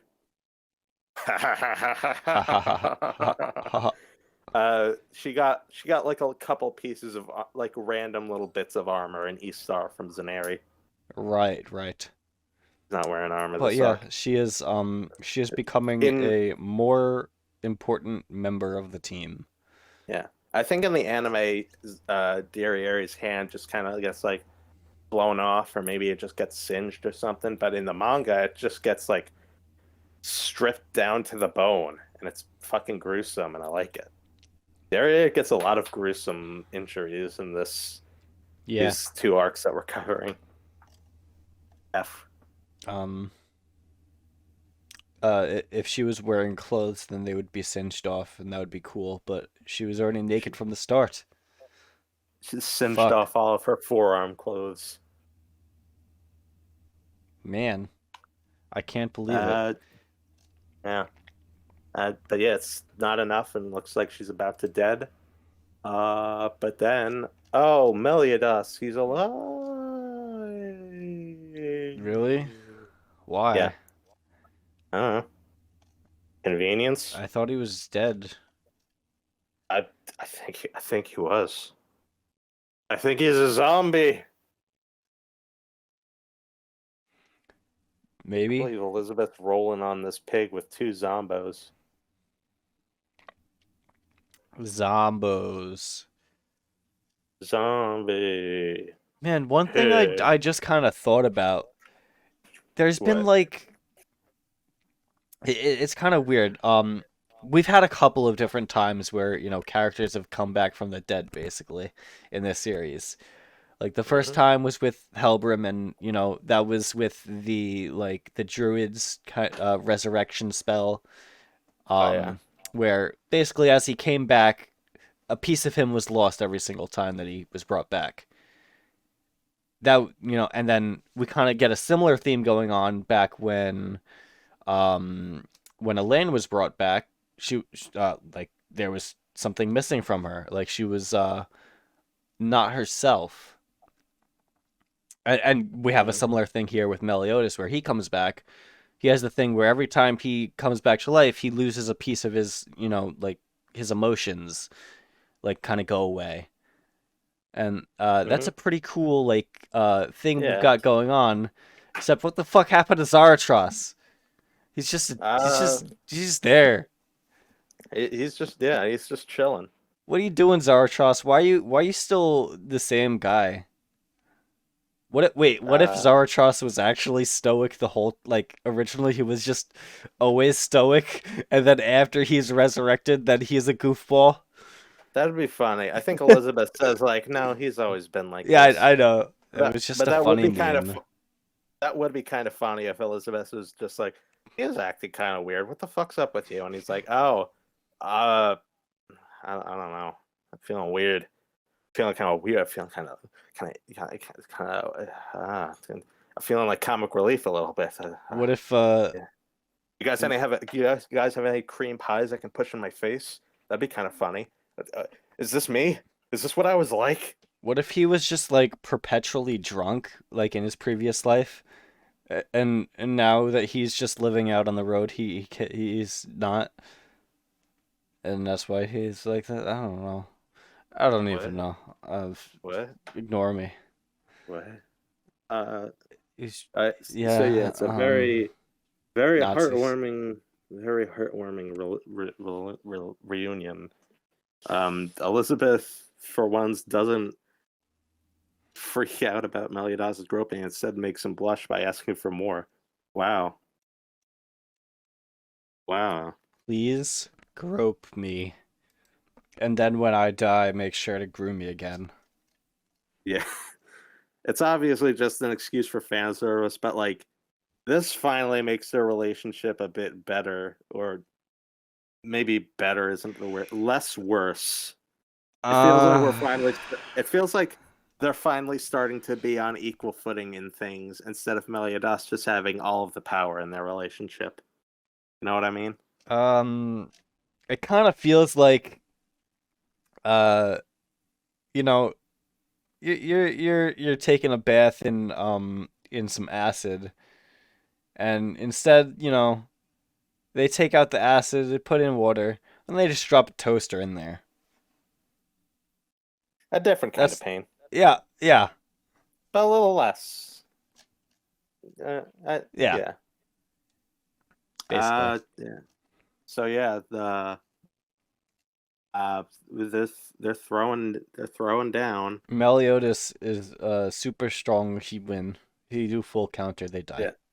Yeah. Yeah. Maybe. Not really. I don't know. There's an interesting bit that they cut out from the anime. Um, mm, mm, mm, Mm. Monspeed orders all the demons to like come to them after Darriere asks him to do something in a very like suggestive way that makes him kind of like blank out for a second, and it's cute and funny, and I like it, and I like those two, and I want them to be happy together, even though I know they won't be probably. Uh, he has all the demon minions they have come up and just get hit by Darriere so she could build up her combo star, since Meliodas was just kind of like toying with her before. Art strategy, if a bit like you know cruel to their minions. She's able to land a solid hit on Hawk Mama first time. Uh, yeah, but Meliodas still kind of fucking trounces her, and like we get a little bait and switch too. He says I'd rather not end this by killing you, but then he's like, that's what I would have said like a month ago, but you caught me at a bad time, so I'm gonna fucking kill you. And it looks like he does. He full counters a big thing back at them, and it looks like they die. And that's our first real look at what this whole like emotion and The new morality Meliodas degradation, is, yeah. yeah, is like morality and emotions being degraded. It's our real first real look at that. It's interesting. It's intriguing. You really get the. It's good setup for a little bit later with his fight with Fraudrin. I'm digging it. And yeah, now we're back to Leonis. We're heading back to Leonis, and Yeah, it's just Fraudrin and Grey Road left, but they're still pretty like um Stonk. yeah, Grey Road's demon creation ability is showing off. Grey Road's apparently a queen type and can turn other people. She turns some people in the castle, like servants and stuff, into demons, and it looks like she's gonna do the same to Jericho and Zeal. Oh no. Not And again. yeah. Uh fucking Dolgetto, that guy from Pleiades, he kills two of the ones that hatch. That's when Greyrood's commandment of pacifism takes place. If you kill in front of it, it ages you into death, and it's a pretty cool power set. It's like it's a pretty cool commandment on its own, but it pairs really well with Greyrood's powers. I enjoy that, but and like it's made out to be this like unwinnable scenario. But question: why doesn't Bond just fight? Because he's immortal. He's not going to be aged into death because he can't Yeah. age and he can't death. It's not like fucking what's his name's Gollins where you turn to stone. It's aging and he can't age. You're Yeah, right. What the hell? it honestly they should have just like had Bond be not around in this arc because he does nothing, and B, his presence really just causes plot holes like this. It's not doing any favors by having him be around. Yeah. Um Yeah. you know what? Does it count like if you kill Grey Road, does that activate the commandment? I guess it would activate the commandment, wouldn't it? Probably Because I guess killing Grey Road, yeah, but I don't considering think the whole like point. that'd probably like, and that'd be the last use of it. But yeah, probably would, considering it's not Grey Road's power, it's the Demon King's power. Hmm. Um, so we finally get the big reveal of who Gustav Gilfrost does is. something. Yeah. Yeah. Yeah. Uh, did you know it was actually Vivian all along? Yeah. Uh, that's like I think the anime and the manga do like their own little foreshadowings for it, but yeah, that's revealed, and she teleports Gil Thunder away so that he doesn't die. I don't really get why Gil Thunder was gotten rid of. It seems like kind of a dick move to not Uh, have him fight alongside his dad and like see his dad before he dies again. I like know his dad was alive. yeah. I don't see it Um, like if you're worried about having too many people standing around, guess what? You still have like six other people just standing around. I don't understand Me neither. why. Uh, yeah. Why is any of this any of it? Yeah, Vivian, you could have like made her actually interesting. She had enough like sympathetic traits like at the very very end of the Kingdom Invasion arc that you could have like had a pretty We could have had her easy like around for a while. Like, pretty easy road of redemption for her. I thought yeah. wouldn't it have been interesting if she like was had to like pal around and help out like one group of characters like this would be interesting. Like what if like Merlin made her go and like assist the Gil Thunder trio, but like you can't actually like go near or touch Gil Thunder. You just kind of like got to skulk around behind them and be like, "Okay, I guess I'll do this and Yeah. kill the Well, demon." I was thinking like what But no, if it's Signs just of Holy Wars was just canon and she had that ring still and Gil Thunder like ordered her around to like be like a good holy knight and like do good things. yeah, that would have Like been that would be an cool. interesting thing. You could have been interesting with her, but you just kind of kept up with the stalker thing, Mr. Author, and yeah, Like and it now could it even be interesting for Gil Thunder because like yeah. he would like feel kind of like conflicted about like having like this absolute control over her. Like he still kind of feels bad about her like just in general. Like Seems that way, about yeah. like having to reject her and all, and like he could feel That's how conflicted about it's like controlling her, but like he's controlling her for like the greater good and like also to yeah. like kind of put her down the path of redemption also. Yeah, it could have been an interesting dynamic, but that's not what we get. Yeah. Oh Um, well. Oh yeah. well. So yeah, things are getting bad. Zeal and Jericho look like their demon eggs are about to hatch. Gustav tries to freeze them to stop them and save his little sister. At least it's nice that the author's trying to develop Gustav a little bit, even though he's gonna die in like 5 seconds. And yeah, things Man, are getting bad. Jericho But is then cool as shit, but like doesn't do anything in this arc. yeah, can she like do something? Please. Yeah, she was so cool like in the Ravens arc. Yeah. She like actually did stuff and then she just goes back to being like she just Not. has this like pendulum where she goes from being useless to being cool to being useless to being cool. Yeah. Yeah. I don't know what's up with that. It seems like we're based on one of those side chapters from later in this arc slash early in the next arc. We may be getting down a road to back to cool, Well, quote yeah, of unquote. course. But like, yeah, she doesn't do nothing this arc. This arc is nothing Uh, cool.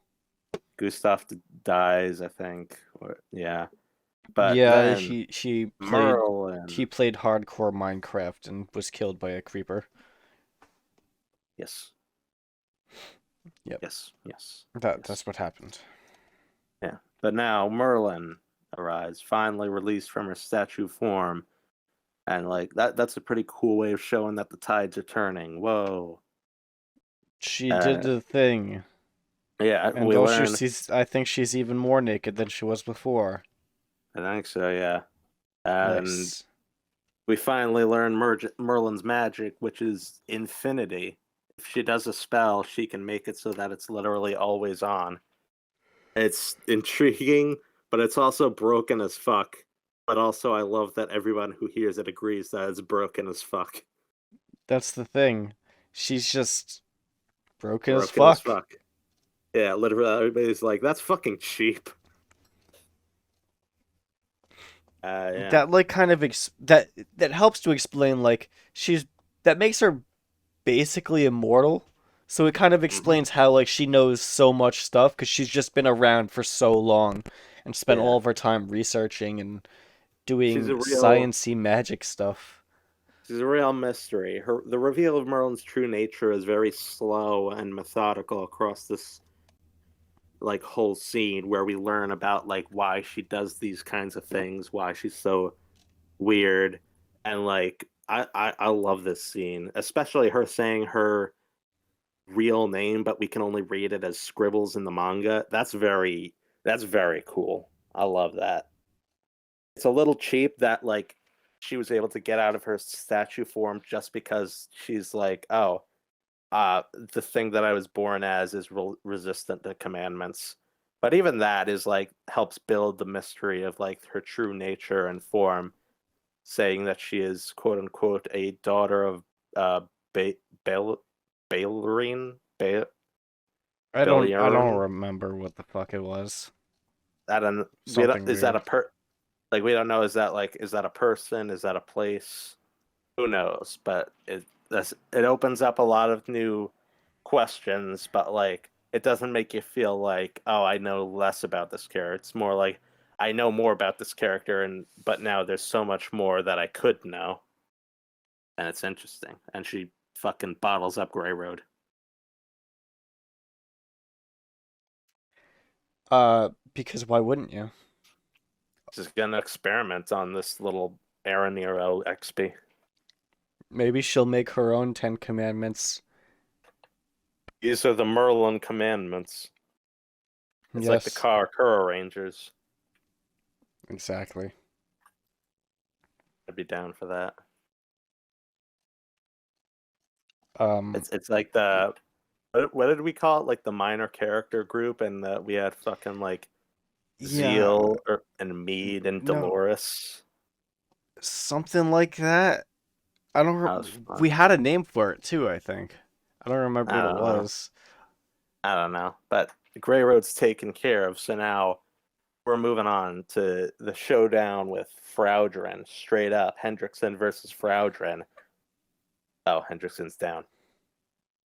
I don't know why these other characters even try. Literally, the only characters that can actually do stuff in this story ever since, like, I don't know, the chapter 100 mark has just been the Sins, really. Yeah, I don't like. Why is Hendrickson so weak? Like, I don't. Hendrickson is really weak. Yeah, he Uh, was he was a straight up grandmaster, but like, Dreyfus is also really weak without Fraudrin. hmm yeah, Like these, they were built up and they were. they were strong, and the Sins didn't like at least in season two, they really didn't get that much stronger. Like the Sins didn't even get that much stronger. But here we Not the have Sins as a like whole. Meliodas definitely. Meliodas did, yeah, but the others didn't really. They got a little bit stronger, and so did fucking Hendrickson, but he still couldn't keep up. I don't get it. It that's kind of what happens to a lot of these shonens. A small group of characters are like picked out as being able to keep up, and the rest are just kind of like swept aside, really. Even characters that are like meant to be in in the setting, they're meant to be like really strong. Yeah, like Gil Thunder, and he just hasn't done nothing. Hendrickson and Dreyfus not I, doing I nothing. think I like kind of touched on this a little bit, like very early, like when we started this series, like when we first met Hauser, I was like, Hauser is just weak, but he's like meant to be like one of the strongest Holy Knights, but he just is weak. Yeah, they like when in the first arc he's around in the Vazel Fighting Festival, they make a joke about like they kind of like make his fight with Diane. That's kind of like a joke about like how much it was only like a fair fight, an even fight because Deanne was holding back, trying not to ruin her borrowed clothes, and she just kind of like trounces Hauser once that's not a problem anymore. But like Get it? He he's lost to supposed a to girl. ha ha ha ha. Yeah, like all these characters that are supposed to be really strong, they're really just kind of there as like a benchmark to, oh, Meliodas is like this many times stronger than the strong guys. That's pretty much the whole reason why they are the strong guys, so that we can say like, oh, these guys are stronger than the strong guys. Yeah, I it's it's weird. I don't. Speaking of the strong guys, uh, fucking, what's his fucking name? Zartros shows up and he's fighting alongside Hendy, and yeah, he's gonna sacrifice himself to go out on one big ass purge to get Fraudrin out of Dreyfus's body. I just uh I mean, this reminds me. Actually, is I feel like this is happening in like the exact same spot, but like back when we had the fight between Dreyfus and Hendrickson, and Griamore, I guess also. Oh yeah, in the manga, yeah.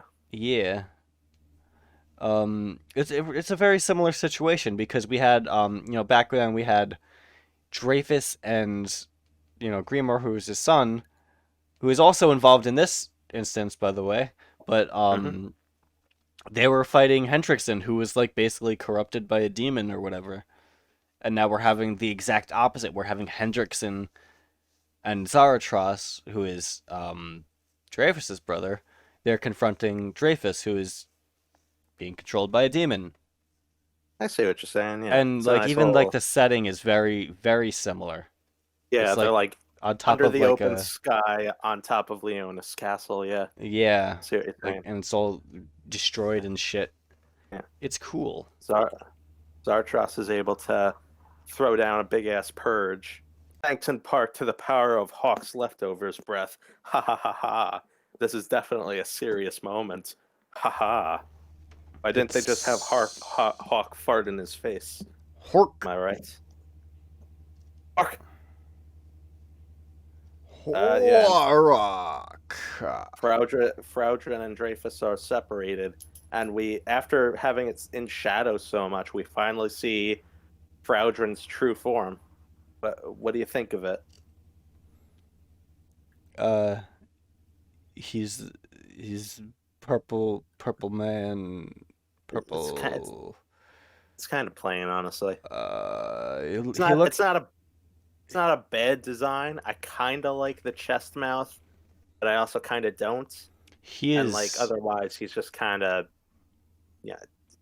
Oh, it's a monster. he is Dodoria. A little He's bit. purple Dodoria. Purple. Dodori is purple, isn't it? Dodoria's pink. Oh, Yeah, it's but he's close. spiky. It's close enough for me. He's spiky. Well, purple and pink Yeah, are very close. They're similar colors. yeah. Um, But yeah, Fraudrin is out and about now.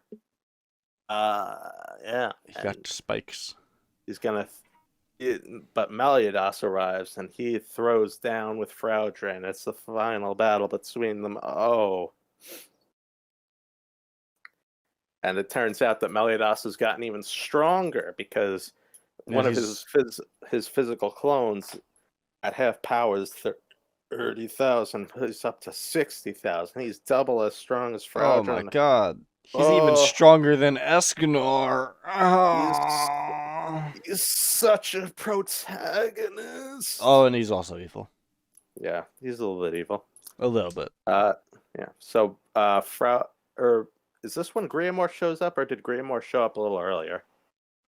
I think yeah, Grimo shows up after, like when like everybody else shows up and like he's with them, I think. No, he's not with them. He's like, No. nah, he came here up on his own, I think. I But don't either way, why it, what the fuck? Why? yeah, he was hanging out. He was hanging out with fucking Veronica? Jericho and Zeal and all of, like the servants and stuff hiding. And Aha. he said that like he was in the bathroom and then he came out and everybody was gone because they had been abducted by Grey Road. So he was just kind of wandering and then found them. That's a little bit convenient, but it's a little bit convenient, but like I really love this what happens next. So I'll give it a pass for just getting Grimoire up Mm-hmm. there. Because once Grimoire's up there, he calls out Daddy, and Fraudrin like instantly turns just like Dreyfus, and like that's your first showing that Fraudrin straight up caught feelings, like even like he was playing the role of Dreyfus for so long and like acting like this loving father for so long that he just straight up caught feelings for Grimoire and even Dreyfus a little bit. Like Hendrickson notes that like he doesn't need to possess Dreyfus again, but he just keeps trying to. And he's like, "What the fuck's that about?" And it turns out Fraudrin just like he became just like Meliodas. Actually, like he caught feelings because he cared for somebody from another Another race. race. And Yeah, so he becomes good. Not he doesn't really. become No. good, but No. like He just like accepts his death basically. yeah. Like Grimoire being turned into a child and essentially being gone from the story is almost not fully, but almost worth it just for this climax, in my opinion. It's that Yeah. Well, good. and also the way that he gets back to being an adult is also pretty cool. That was a funny scene actually. So Uh, but yeah, let me just keep going because I just love this scene. Meliodas is straight up thrown down on Fraudrin. Fraudrin tries to pull a perfect cell, or no, that was semi perfect. He tries to pull a cell and just destroy everything around them, self destruct since he's losing. But Child Grimoire runs up and tries to like wall them in, try and protect everybody, and like Fraudrin's like, "Cut it out, you little fucker!" But then he's like flashing back to his time with Grimoire, being acting like a father to this kid, and like he starts to like actually break down, and he's like, "Please be a good boy and stop.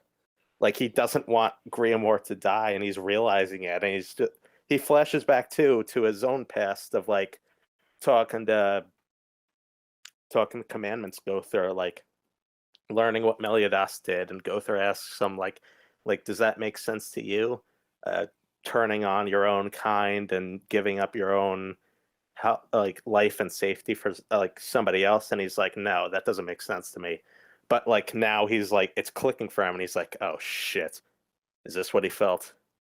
And like he just gives up. He Since he doesn't want to kill Grimoire or Dreyfus, he's just like, okay, I give, just end it, kill me.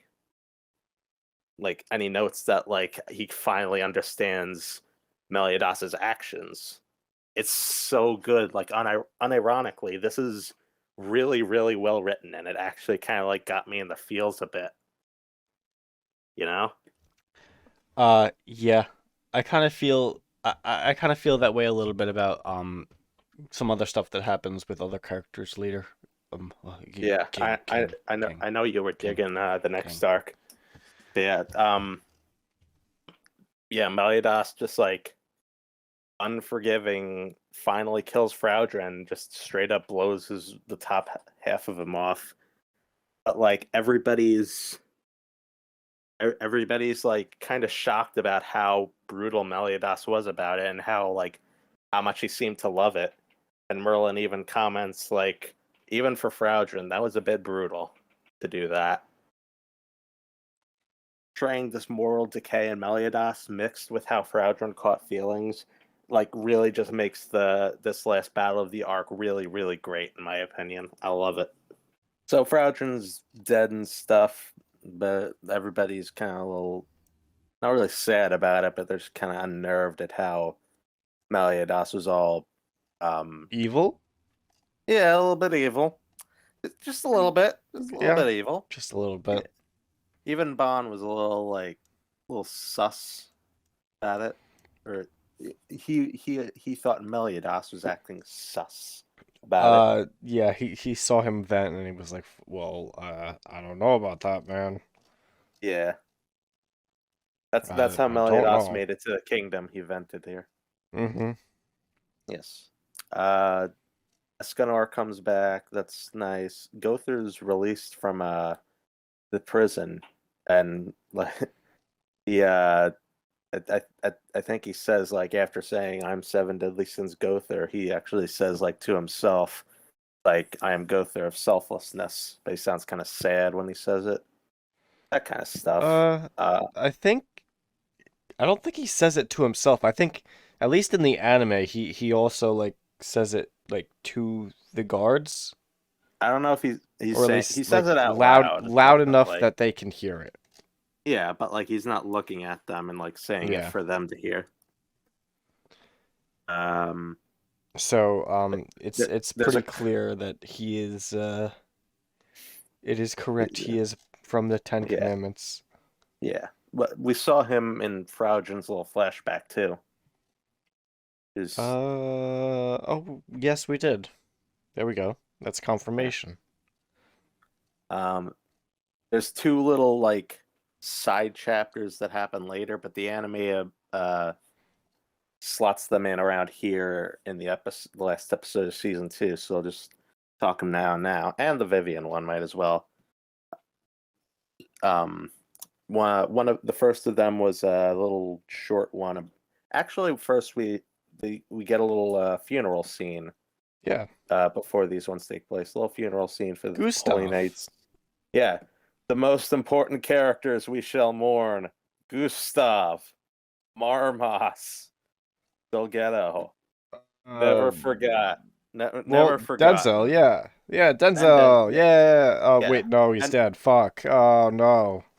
yeah, and Denzel too. Yeah, Oh. him more than the others. Like this is mainly for him, you Yeah, know. pretty much.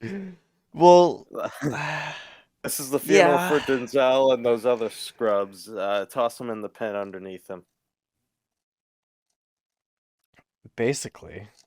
F to them. Anyways, then we see Meliodas is like, "Hey, I have less emotions than before," Yeah. and Well, Elizabeth's like, Pog. Well, yeah.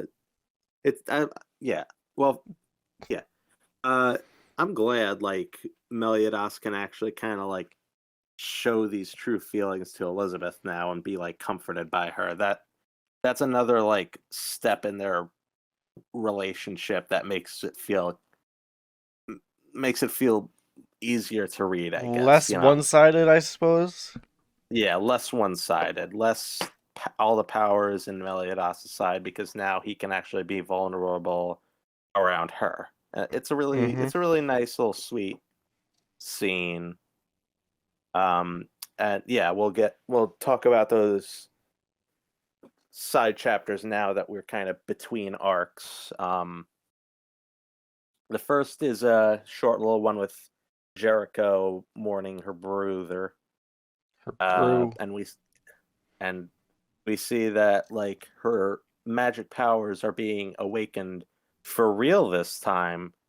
Gone is her time stuff, and in is the ice magic of Time just stuff. like her brother, because ice is more powerful than time.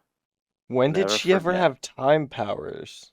The fucking the first like arc, her Godspeed thing.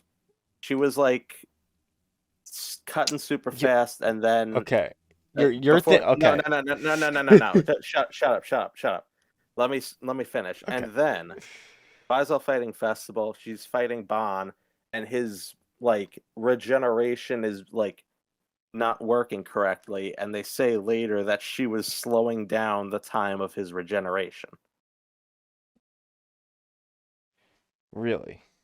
Time powers. The Damn. Godspeed thing, we went over this last time. That wasn't like a magical ability. That was just like her um moving her sword quickly. That was just like a sword technique. She still has time powers. Hold on, I'm I looking don't this up remember because it. Yeah, but anyway, ice powers are cool. We love yeah, ice powers. and more powerful than time. Yes. That's right. Uh, and what? Oh yeah. Next is the Grimoire one. It's a little bit longer in the manga compared to the anime, but nothing's really missed. Uh, Hendrickson and Dreyfus are like talking to Merlin about what caused Grimoire to turn into a kid. Finally learning about that, like what's up with that. Turns out it was a little thing in the caves in East Star that like turns you into what you hate the most or something or fear the most. He And fears being for powerless. yeah, so he just got turned into his younger self. Uh, and it turns out that the way to break the spell is true love's kiss, and we see like little him being Oh, comforted by Veronica in her yeah. bed. Like Yeah, sh he's sad about Fraudrin dying, which is another another like layer to the whole like Fraudrin thing that I was saying how much I loved before. And she kisses him on the forehead, and then he grows back into a big beefy man, bursts out of his little boy pajamas, and now he's big old boy naked in her bed. yeah, and then like she Her like head is screams and just shit. her head is just barely covering his and massive man meat, let me and tell you. then like maids come in and they're Or just Gila comes in. oh Gila or whatever, they just see this grown ass man naked as fuck right and sitting in Veronica's bed and she's screaming her head off and he's screaming his head off. And then Gila shoots him. it's it's so good. Yeah, it's pretty fun. I love it. I like it. It's nice. It's beautiful. Anyways, were there any other like little Oh, side the chapters? well, there was the ones with the flashback ones with Jenna and Zaneri. Oh yeah, I saw that. I That don't was think pretty it's cool. done yet, but like we got the gist of what it was. It's like a Hmm. little flashback thing, and we learned that Jenna and Zaneri are actually like goddesses who took over these bodies of these like dead girls or something. I forget. They were like half dead or whatever, something like that. I don't know. Yeah, so they're just kind of chilling. Uh, it's nice to learn more about them. It's nice to see more of the past adventures of the seven deadly sins. That's pretty cool. Yeah, because remember we learned, long ago about how the Long seven ago. deadly sins had been to Istar before and met Jenna and Zaneri and stuff, and Yeah, I Theo think was they've a also met. baby. I Not think they really. also mentioned separately something about like a troll queen incident, and that's this time too. It's pretty I cool. don't a troll queen. Oh, actually, maybe there was like a throwaway line once. You Hmm. tend to forget about those kinds of things, Yeah, considering they're throwaway. pretty much. Yeah. And last side chapter thing is I maybe it's adapted later in the anime, but I haven't watched it far enough to see it. It's the one showing what happened to Vivian and Gil Thunder. No. What? I don't believe, as far as I've seen, it wasn't in the anime. Ah, I know they get him back at some point, but like, so maybe they I just like think flash back. he just like appears. He's just back, and it's never explained. Ah, I see. But yeah, it in that case, if you only watch the anime, this is new information to you. They repeat the Signs of Holy War explanation about the cursed ring thing. So manga readers will know what that's all about. Turns out she like took him to like a little hideaway that he can't figure a way out of. He tries to use the cursed ring thing to like make her give it up, but like give up the information, tell him how to get Yeah. out, but she's like he gets into it. Hmm. And that's just kind of how we end the side chapter. Really kind of a like kind of a bleak way to leave this guy for the foreseeable future. You know? Remember when he was like important and stuff? Uh, Yeah, me neither. Vaguely, very Uh, vaguely. I don't know. At least they're like at least they mention it in the manga later, like they're looking for him and stuff.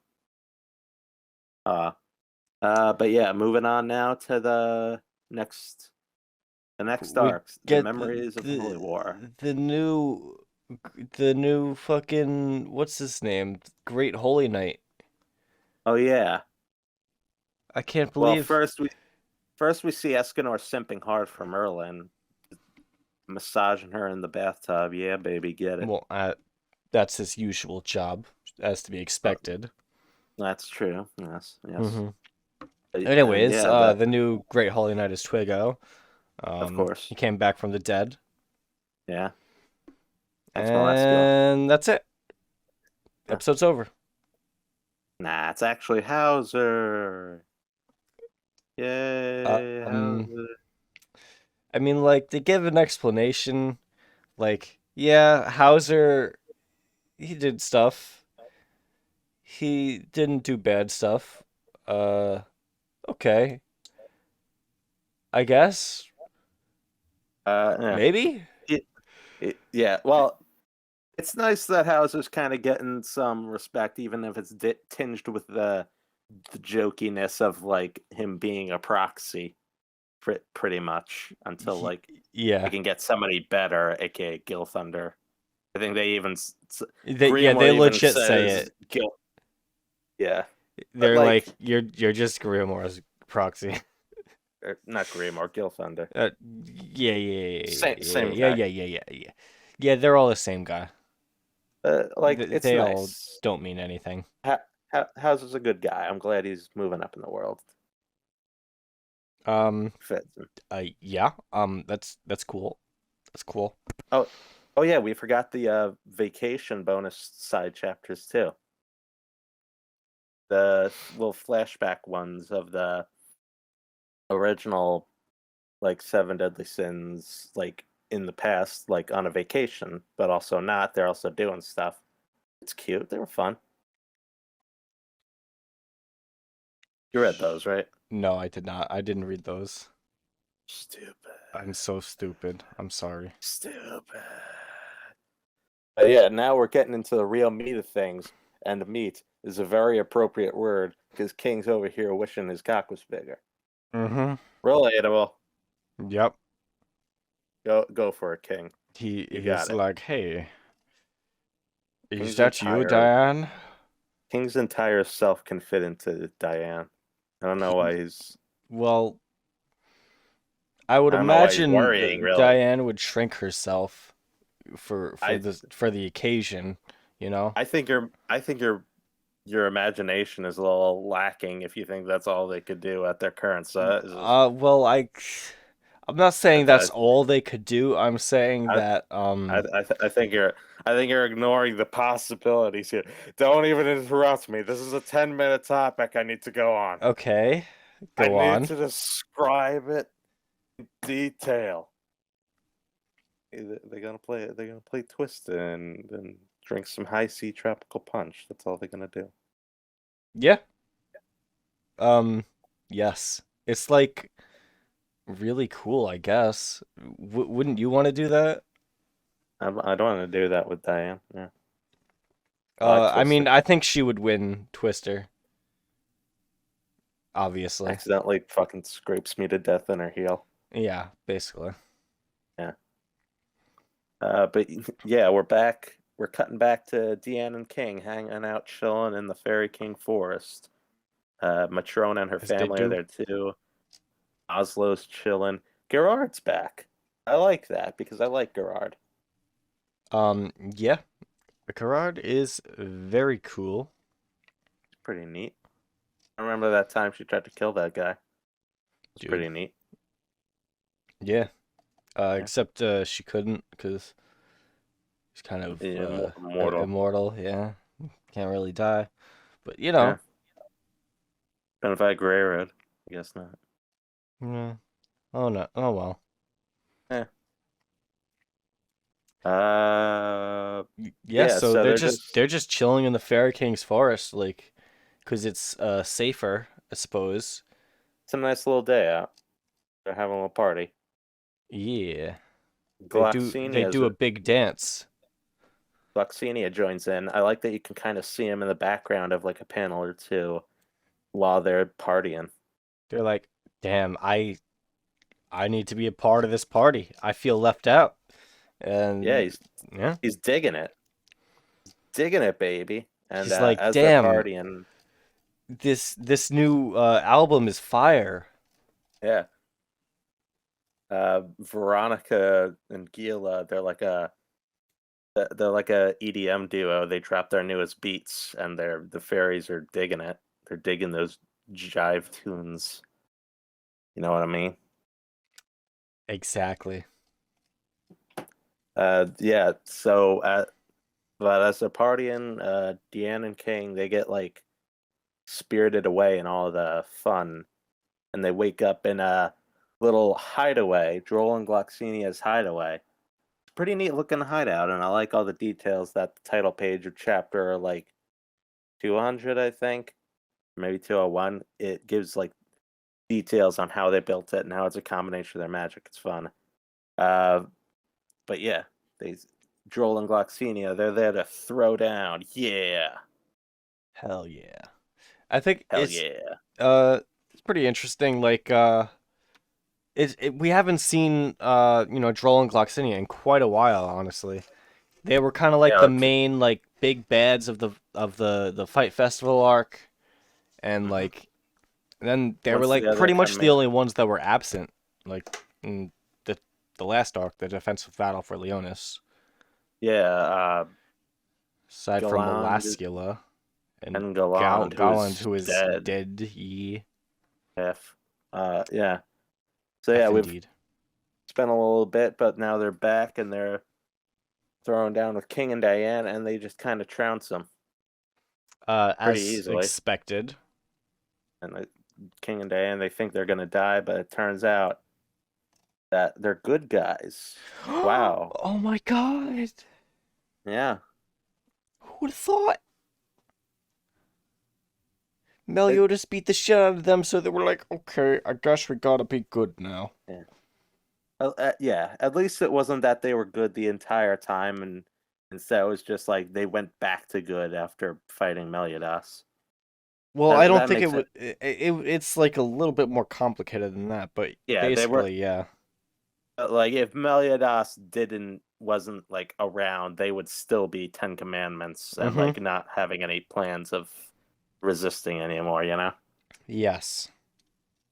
Yeah, Also, they're well, I mean, they're like here. a big part of this arc basically is it's not just that like they're all of a sudden like they're fully good and like on the good side now. It's that the whole point of them doing this is that they're testing the next generation. They're seeing, what are King and Diane like? What would they do in Yeah. our place? Like they're Hmm. seeing what are their answers like to try to see if they can pass it on to the next generation and like Hmm. accept that this is the right path forward. Hmm. Essentially. And so Yeah. they do. They yeah, they King and start up this Diane. test. They're using this goddess spell that they learned from quote unquote an old friend. I'm guessing the original Elizabeth. And Uh, it's Probably. sort of like a more, I guess, more powerful version of that druid spell Yeah, because they're sending King and Diane literally through time, and apparently it's like they can literally through interact, and time. it's not an illusion, even though like I'll get to that when I get to Or that. like, I didn't really get it, but like yeah, King and Diane are literally living through this flashback arc through Droll and Gloxinia's bodies, and like it's an interesting like framing device. Once again, Seven Deadly Sins, I feel like it very takes an interesting uh, what I cannot think of the word. It flashback. No, it like takes an interesting uh take on these kind of tropes. Compared to the usual with shonen and Right. stuff. Yeah, like if you're watching like One Piece or Naruto or whatever, when they get to a flashback, they just kind of like slip into it and change the story to like, okay, now we're seeing what's happened, and then we're gonna go back eventually. With Seven Deadly Sins, they like to get creative with it, like these druid spells and the goddess spells, so that characters can see these other things that they went through, and like even like the stories are still like slotted in at appropriate times. It's good. If Seven Mm-hmm. Deadly Sins is good at one thing, I would say it's good at like setting up its flashbacks in a creative way. Mm-hmm. And Keep at things in a interesting. timely way as well, not just Yeah, like throwing something it's, at us. yeah, yeah. And this is definitely like the best version of that I can think of, where It's a full on arc. it's a full on, well, it's a full on arc, and the like two of our main characters of the present are like living through it, getting to experience it, and it's adding to their own They're development. yeah, it's important to them, and like they're not just like watching stuff going on, they're a part of it. They're Yeah, making exactly. their Yeah, own choices and decisions. yeah. And the It's whole that's idea why. is that they're meant to, go down a different path in the first place. Yeah, that's why I really dug this arc. This might be one of my Yeah, favorite arcs. probably I my know you favorite were arc. digging it. I Yeah, love the shit with King. It's so it good. was a good time. Yeah. Um. Yeah. Droll and or Diane and Droll's body is funny. That was that Yeah. got me. That got a chuckle out of me very often. Mm-hmm.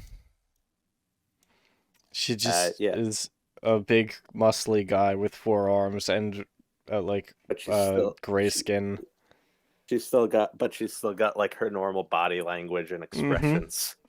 That's fun. And in the anime, her voice also is the same. Yeah, It's so their weird. voices are the same. It's fun. King sort of fits because like fairies are just Yeah, he similar in general. yeah, the voice, the mannerisms, the expressions, they all kind of fit with Glucksinia's still. Yeah. But Deanne and Joel is just funnier, I think. Mm-hmm. I think it's Yeah, mainly that so Deanne is like supposed to be kind of an outlier from what most uh, giants are like, mhm, so it yeah, kind of works, or doesn't work, or yeah. whatever. Yeah, so they've been sent back 3,000 years to the original Holy War. They're just kind of hanging out. And then Meliodas shows up. He's got a regular big sword.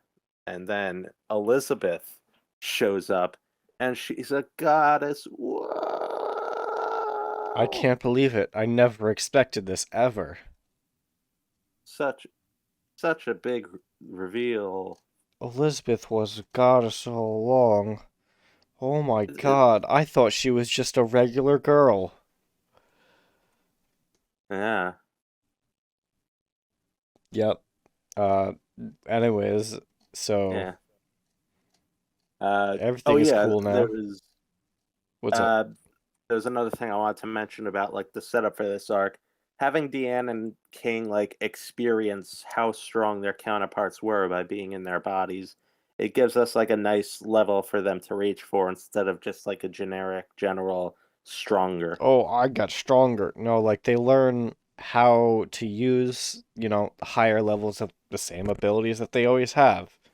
They get to feel like how these powers work at such a high level, and like it give them Ideas something and to, stuff. yeah, it gives them something to reach for instead of just a very generic like more, you know? Just like, oh, I did 1,000 push-ups and now my Kamehameha is stronger. Yeah. So, Uh, there we go. what were they doing? They rolled up on like a human massacre, and they were like, "This is chill," but Yeah, actually they're just not. there's another guy from the Ten Commandments. I forget what his name is, but he's like Uh, a weird thing. Cramoshamp. Remo Smoke. I'm lying. Champ, something like that. I'm lying to you. I don't know, Yeah, man. they fight this guy. They beat the guy. It's a good time. Yeah, because they have help And from Meliodas. yeah, Meliodas. and they take the humans back to the Fairy King Forest because that's the headquarters of their uh, anti-demon clan group full of a bunch of different races called Stigma. Dang. Oh yeah, one of the humans they take back is a dude called Low. We'll get back to him later. Low. Low down and dirty. Oh Low. boy. He And looks while like it, Bon. yeah, he does. I don't really know why, but he does. Y- I guess it. don't I guess it question it. makes. I guess it makes sense for this story, like for King's decisions later, that he Hmm. like remind him of Bon. I wonder if this guy's like an ancestor of Bon, kinda. I could see it. I guess. Perhaps. Maybe. Well, yeah, it's possible. But like it's it doesn't make too much sense. Yeah. It's just for plot convenience, to be honest. Yeah, I guess. It Uh doesn't matter though. oh It's yeah. cool. And with the goddesses here, we're introduced to the archangels, specifically this first guy, Ludociel. Yeah. Ludociel. And it's we get absolute confirmation that the goddess clan is huge dicks with this guy because he's planning a mass extermination of the demon clan, even though Elizabeth wants peace with them. Dang it! What a douche. They need to do good. Yeah, don't do bad things. Do Do good good. things," Do good. says Elizabeth. The Why literal are you doing goddess. that bad? Why are you doing that bad thing when you could be doing good thing instead? Hmm. Hmm. Exactly. Uh, we got a little shout out to the villains of the movie in chapter 203. That's kind of neat. We do. They're like, hey, we Hey, are do you, guys. have you? Hey, have you heard of those guys? I hear they're going to be in a movie. What's a movie? I don't know. Something. I don't know. Did I just say something? Uh, Uh, so, they go back to like the fairy forest, right? yeah, they're And chilling. it's like the home base of what's their like Stigma. alliance stigma? That's what it's called. Yeah, they're Um, chilling. They yeah. hear about the plan from Ludo Ciel. So, this is actually like this is the third fairy forest that we've been Yeah, I familiarized with in this story so far. yeah, I realized that in the Gother side story, uh yeah, it's kind of funny that like they made this huge deal about the fairy forest Hmm. burning down in the Bandit Bond story, but like that's at least the second time it's happened. Yeah, I mean, well, we don't know how long this fairy forest has been around, but the one we're familiar with, well, depends on what We you. the one from the The Bandit one Bond after story. this, the one from the Bandit Bond story, yeah, that one was around for around 3,000 years. So, I mean, Eh, it who wasn't cares? anything to snuff at, but whatever. Nah, nah. But yeah, so we find out. Do we find out now, or is it later that this fairy forest is actually Leonis in in the future it's Leonis. Leonis was built on top of the ruins. That's later. That's in the Gother story. Ah. But yeah, that this is actually like where Leonis Castle will be in the Mm-hmm. future. That It's also a neat little explains thing. how the goddess horn was below the castle and stuff, and Mm. the gray How demon. how how Gother was chilling down there for a Go, while. yeah, it's pretty cool. That's neat. Uh, Still don't know where that red demon from the Bandit Bond story came from. Uh, we might learn. Maybe Fraudrin sent him or something. I don't know. Where'd he come from then? Like Fraudrain could have sent him, but like, how did he get him there? Um. Uh. Why did he send Uh. him there? I don't know. Oh, I don't know. uh, Maybe we'll find out one day. yeah. I know. I know. I know what we're finding out now. You know what we're finding out now? The Ten Commandments are here. Whoa. Yep. Ten Yeah. Commandments. Some of the commandments are rolling up on the fairy forest. It's cool seeing some of the dead ones hanging out, like Galand and Fraudrin. That's pretty cool. Yeah. We also see And they're, Derrieri's sister. oh yeah, she's in like she's in.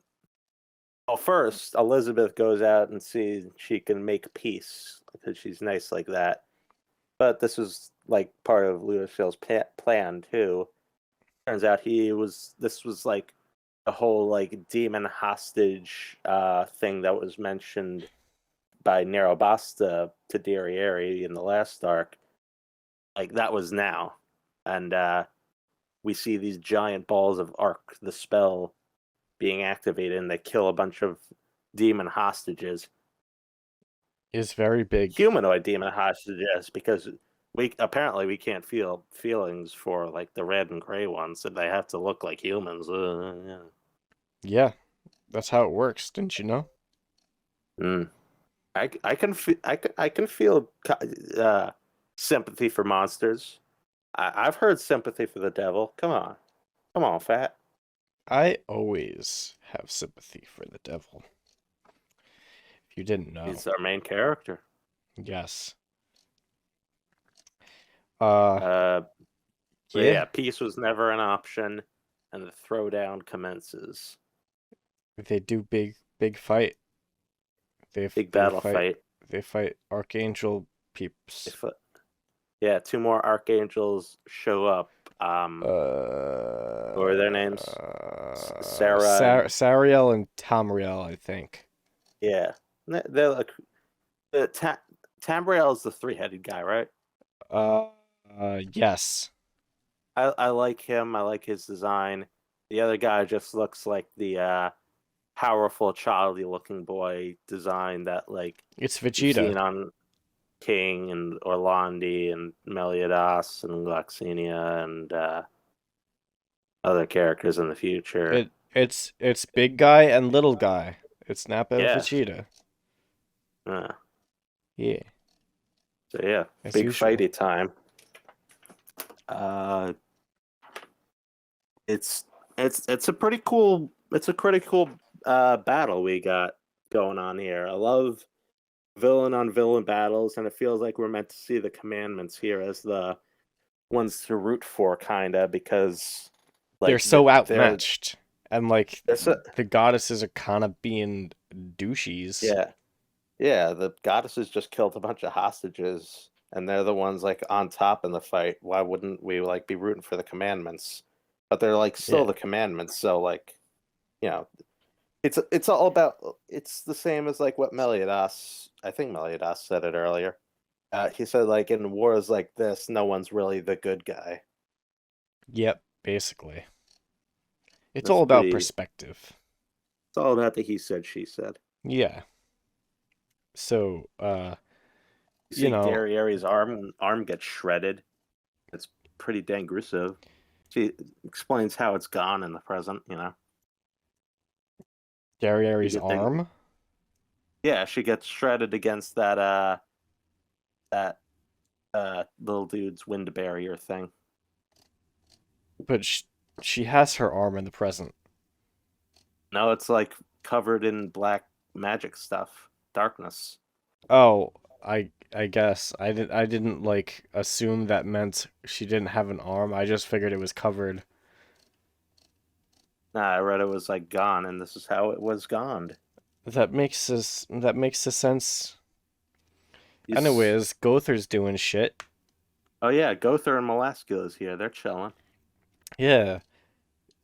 Fucking what's her name again? The goddess lady. Fuck.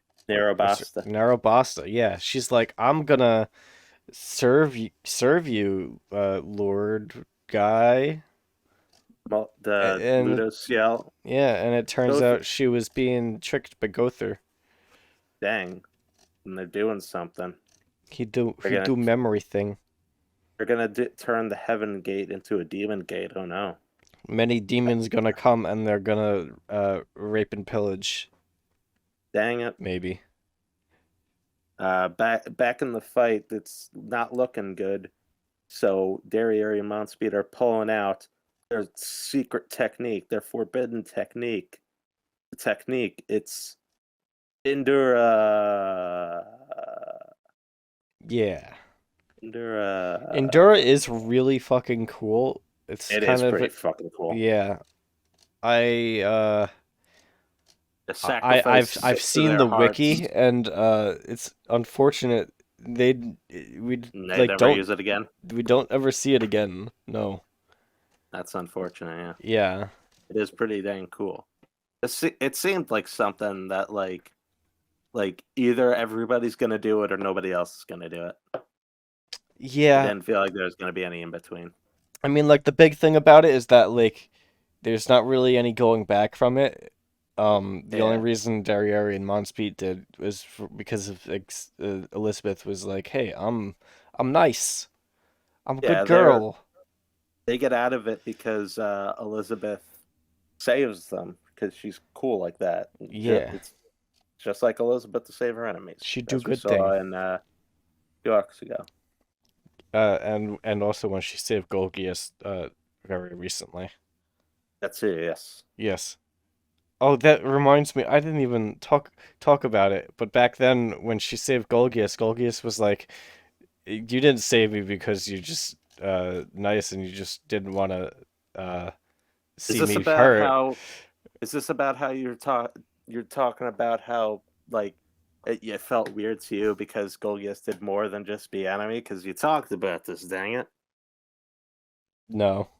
Oh, I'm just talking about what a were you saying, single. friend? I'm just saying a single line was kind of amusing to me, where he was Was it? like, where he was like, it can't be that you saved me because you you didn't want to see someone hurt, right? and Hawk's just like, you hit the nail right on the head. Yeah. Yeah, It's that's pretty much great. it, dude. Because he's like, there's got to be some sort of ulterior motive here. Meanwhile, no. No. Yeah. I'm, I'm, That's I'm just that's just nice. that's just how Elizabeth be. That's just how she do. As we see here and then. Here and then and Yes, now. she do the thing. Yes. Yeah. Um, So back yeah. with Deanne and King, they're rolling up on Gother. And Gother's like still a bad guy, but I like that even when Gother's a bad guy, he's still kind of just like acting out what he thinks is correct and trying to play villainous for himself because he thinks that's like what's appropriate in this context. He's just vibing, man. He's just there. He's doing his He's just thing. he's just chilling. While He's like, Molasco does yo, all the friggin' hard work. she's doing some demon things. Give that swimsuit babe some respect. Yeah. Um, Uh, yeah. what the fuck But like happens after that? she Melaskill opens up the gate, but it's not the correct gate. The Gother fucked with her somehow. It's actually the gate to the Demon Lord's prison, and out rolls a guy in a wheelchair, and he's Gother. Oh my Whoa! god. That This is I it's a legitimately didn't see coming. yeah, this is a pretty cool swerve. Like all the pieces we've had of info we've had about Gother are starting to fall into place, and it leads very well into what comes next. This is side story. Yes. His story side. This is up there with Bandit Bond as my favorite side story of Mm-hmm. the Sin's Guidance. I liked we talked about this already, but I just love how like how they incorporate the flashbacks like as side Mm, stories and stuff. Like and like yeah, at just like the perfect time when it's necessary. yeah, It's pretty cool. yeah. We start this off like back, not in the now, but closer to the now than in the Yes. flashback. Gotha's chilling, chilling underground, and I I think he's I think it's a little bit later, but we see later that like he's in the remnants of the original fairy forest, and it's now underneath Leona's castle. Mm-hmm. That's pretty It's neat. like roughly like 40 to 50 years prior to the start of the series, I'd imagine. Something like that. Something about that. Because Yeah, Bartra's a teenager. yeah. Uh, and stumble across. He's stumbled across by a girl exploring named Nadja, and she's cute. I like that. Yeah, she is Uh, cute. she's She like, looks like Vanessa and Margaret. who, Wonder how what's up with who the that? hell's Vanessa? Who the hell's Vanessa? Yavessa. You're thinking of Veronica. Shut up. She looks more like Vivian than I'm gonna go anybody to read me. Black Clover. Leave me alone. Maybe maybe it's the hair. You know, it's a very similar hair to her. Wait, sorry. What? She, she looks more like Vivian than any of the sisters. Well, if we're gonna be honest, she looks more Oh like Derriere with short hair. no, Okay. Well, I guess Ariel I'm does just have short hair now. I know. That's why I said that. You I'm were just gonna just go all live over on the my place. own island. You were just all over the place tonight. You're off your game, pal. It is you who is off your game. I feel top of the world, baby. You Yeah. know who else feels top of the world now? Gother, because he got to poke some titty. Yeah, he poked Titty. Getting They a little become bit of friend. getting a little bit of a Dragon Ball vibe from that, honestly. Yeah, well Remember? he's like he's baby Gother. He is baby. Do you see that picture of him smiling? That is He is unironically baby. That is unironically the cutest fucking thing I've ever seen, and it made me smile so fucking hard. He That do is baby boy thing. that is baby boy Gother peak. Mm, Yeah. yeah. So a little friendship is born. Naja introduces Gother to his love of reading. That's adorable. Love to see it. And we eventually get a reveal that Gother did have a heart.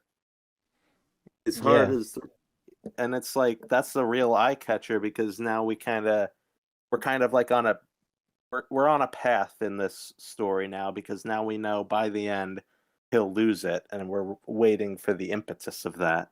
You know, It's kind of sad, honestly. it is. Yeah, Just like, we're waiting for the tragedy. uh, and then when it does hit, Oh uh, yeah, it's yeah. but Uh, yeah, they become friends. they become Um, friends. Bart's just Gother like, starts being hey, you guys are friends. yeah. Bartra's able to sneak in Gother, and Gother's able to hang out with Nadja as a maid in the castle, because Bartra Yep. thought he'd just look better in women's clothing. Nadja's just like she, it leads to one of my favorite lines. What if Gother develops a weird fetish? uh, And I and he mean, does. yeah, Judging by the present, he does. he kind of does. Yeah, that's what I was thinking. Like, Yeah, her go through deepest does some fear weird comes true. shit. He even like answers like a question about that a bit later. Like, oh, like, so when did you start wearing women's clothing constantly? That I can answer. I love that. Um, yeah, we get a fun little uh montage of them chilling out. We see young Denzel alongside young Bartra, who looks a lot like Arden, the archer guy from the Pleiades. And I will Hmm. now read too deeply into that relationship between the characters. Like maybe Arden's his grandson, or maybe he like saw a lot of himself in Arden. That's why he let him join the Magic Knights, even though he was so young. The Magic Knights, Or what are these people? Holy Holy Knights. Knights. Come on, dude. You can't forget about Hey, yeah, Holy. They're you're the one that holy. put black. You're the one that put Black Clover into my mind with all your talk about Vanessa. Hey, shut This is your up. fault. I take Sh- zero blame. Shut up. I Damn just, it. I just, I saw, Anyway, Narrow Basta, big titty lady, and I was like, big titty lady. that reminds me of Nero from Black Clover. Yeah. Man, when can we go uh, back to reading Black Clover? Those were the I days. wanna. Those were Those were the the days. days. Speaking of those were the days, not just days are numbered. She's fucking dying. Yeah. And she is fucking dying, and she dies fucking. Oh yeah. Hell yeah. Hell yeah. I, that's that's So what my cool.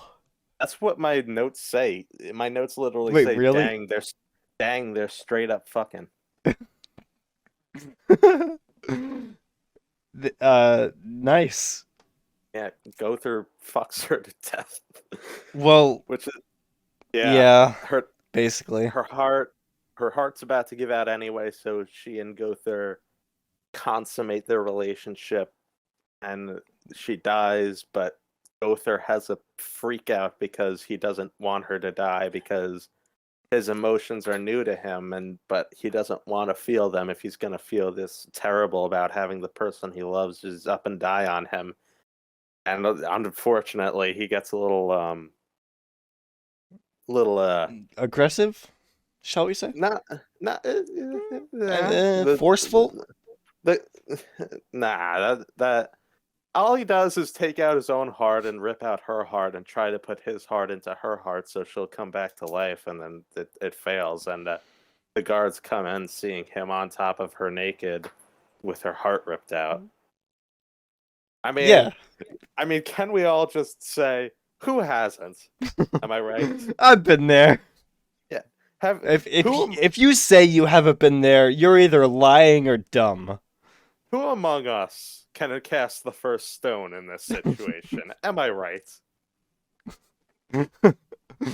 um, And damn. In all yeah, reality, though, it's very sad. it is really fucking sad. Yeah. I and like yeah, this is just such a tragic little story, and it really shows us like why Gother like got rid of his heart because he doesn't want to feel these Well, things anymore.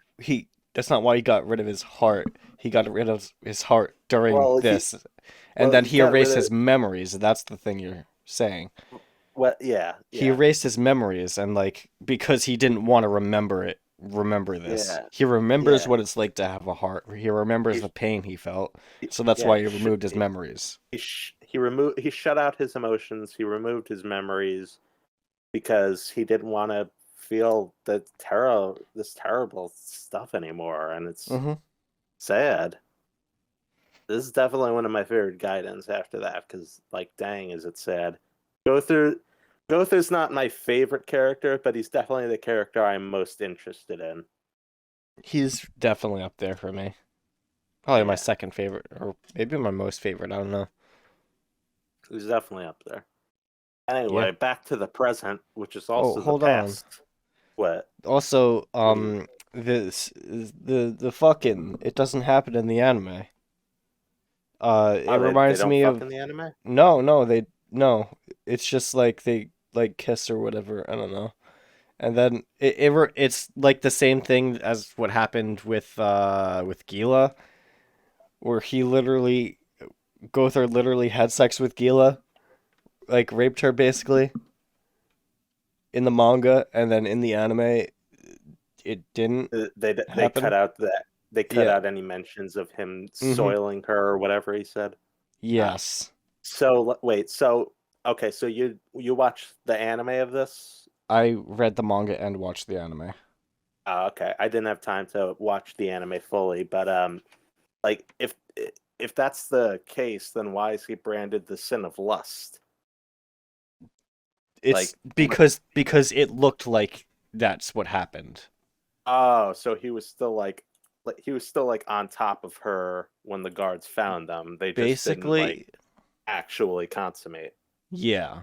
It's basically I the see. same thing. They just like didn't it like I guess it's It, implied they were gonna do it, but they didn't. uh, were they clothed?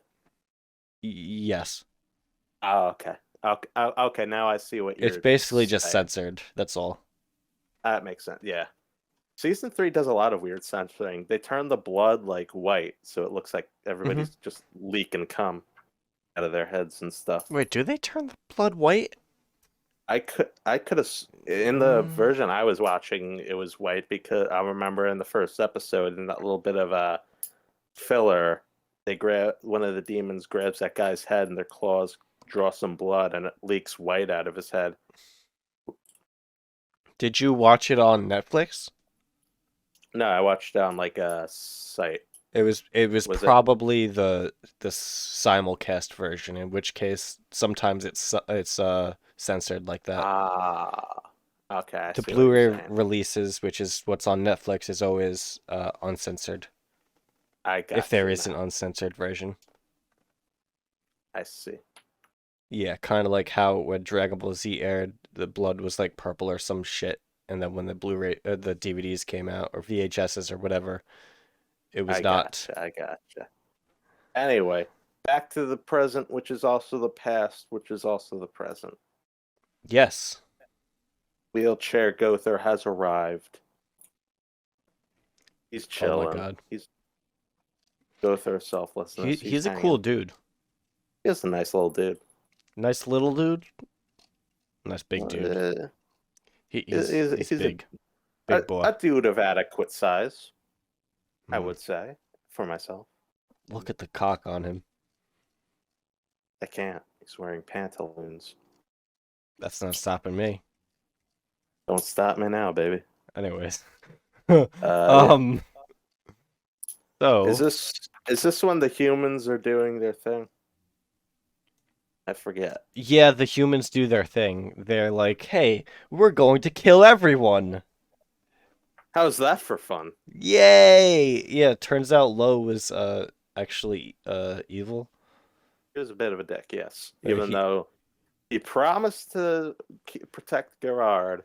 What a little douche about that, what a eh? dick bag. Well, What a little turns out he was bastard. lying. Yeah. Damn. Gloxinia runs off in that direction. And Droll, aka Deanne, hangs out with the Gothers a bit, trying to kind of understand her Gother a little bit better through all this. Yeah, It's a nice basically. little, Learns that Gother had a heart. yeah. Dan kind of learns to accept Gother after learning his past, which is it's really sweet, and I'm looking forward. I looked Mm-hmm. forward after reading that to their reunion in the present, and I was not disappointed. Yes. Yeah, and So, Gother, now, like, gives Diane back all of her memories oh yeah. Well, somehow. we don't find that out later. And yeah, this is part of like why I was so confused with the context of them going back because I thought it was like an illusion, but then Gloxinia says later that they were actually there and Well, their that souls were stuff. there, but Yeah. But I don't like they think it said was, like they were literally went to the past. It's like, that's what he said. me, I They don't said know. like they said like little things can change in the past, but too much change and history will like Oh, reroute itself, maybe. which is what happens when King refuses to kill It's Lol. complicated. Yeah, that and yeah, and it. I guess they actually did go back because real Gothard uses his memory stuff to give back Deanne's memories. Like he couldn't have done. She couldn't have gotten her memories back if he wasn't actually doing that to her and she wasn't actually there. Yeah. I mean, the It's way I messy. kind of imagine it is like, it's not like Gother, like originally Gother erased her memories or anything. It's like he kind of put a block on it, right? Well, And yeah, so I the he real blocked Gother them out, removed it, and removed the yeah, block. that my point is that the real Gother would have needed to like you needed a Gother to do that, Mm-hmm. and It he couldn't did just that. happen in an illusion, yeah. Yeah, it couldn't have been an illusion exactly. So it's definitely real, but like, yeah, Yeah, it's does hard. Meliodas not remember like Droll and Gloxinia when I No, last because saw them? it doesn't Rack, change the past. They're in the past, but it doesn't actually change the past because it corrects for that, right? but they say like little changes can happen. I think it's I don't that's know. weird. I don't The way know I saw either. it is that like it doesn't like change in real time. If it like if it's a small change, it's not going to correct it in real time, but like the people of the present aren't going to be affected by it at all. It's going to be like as if nothing ever had, like nothing changed, right? I guess something. I don't Possibly. know. It's weird. I'm gonna turn off my brain and just watch the funny sword man. Uh, but yeah, so I back when Ash was watching the anime of this a couple weeks ago, she Oh had like yeah, a big problem of like this happening of Diane getting her memories back in like an illusion kind of thing, and then that affecting the real world and stuff. It was weird. But I it is mean, weird. it makes sense to me. I feel like. What do Eh, you think it makes sense? funny sword man. Yes, funny sword man. Back with King, he finds Lo just like over his slaughtered fairy friendos. You know, Gerard's like the usual, dying straight up. the usual. Just the average Thursday. Yeah, Lo we get a reveal of why this all happened. Turns out Stigma, even before now, had some blood on their hands, straight up killing a town of humans just because they had nursed a demon soldier back to health, and Lo and his pals wanted some vengeance.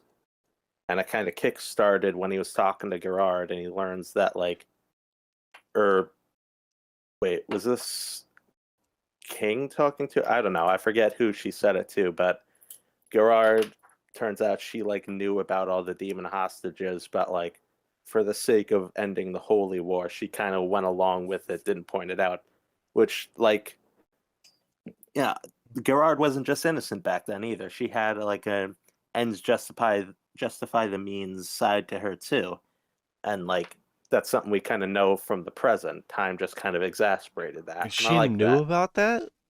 I don't remember Yeah, this. she said for the sake of this holy war ended, I didn't mention it. Oh, actually, yeah. I think I do remember that. It connects past her to present her, even though she's a little different in personality because just time changes a person. She still had this side to her, and she wasn't just a stand-in for Elaine, for King to feel things over her that he would normally feel for Elaine. I still think that applies, like very much It so. does, but yeah, that's the point of her in this flashback. But it's you can still feel it's Gerard herself here, and not just Elaine with a paint coat of paint over her. Hmm. But yeah, it's a pretty strong parallel, but with what happened with King. We have like a similar moment to back in the capital of the dead when Yeah, King found Bon and he tried to kill him, basically, tried to turn him to stone yeah, we because get a he very was like. direct comparison to that. Hmm.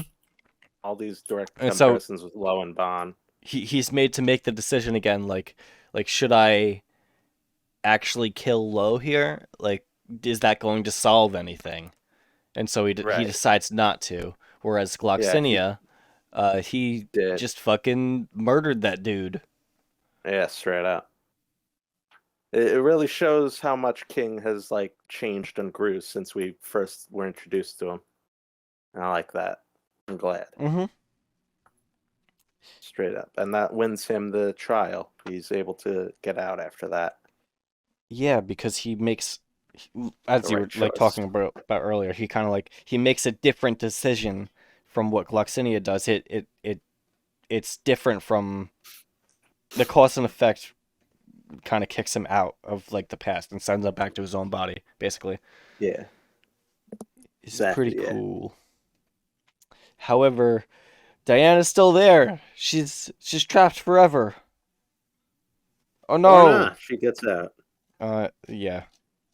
Yeah. We Yeah. find out Zeldris showed up shortly after uh Gother's little door opened up, and Zeldris and fights Deanne, totally wrecks her shop, and he gives her the choice that he gave original Droll, which is uh, either die here or become a Ten Commandment. And you think it's a no-win scenario, but Deanne gets out of it because she does pretty much the one thing that a giant with the normal giant values like Droll, even though he was an outcast too, he still had the same values as the other giants. She does the one thing Diane the giant would do, which is bail. That's And yeah, that gets a essentially. very strong reaction out of Droll, and that's fun. Because that's her whole character, basically, is that she's she's different from the other giants. And that's what kind of sets her apart.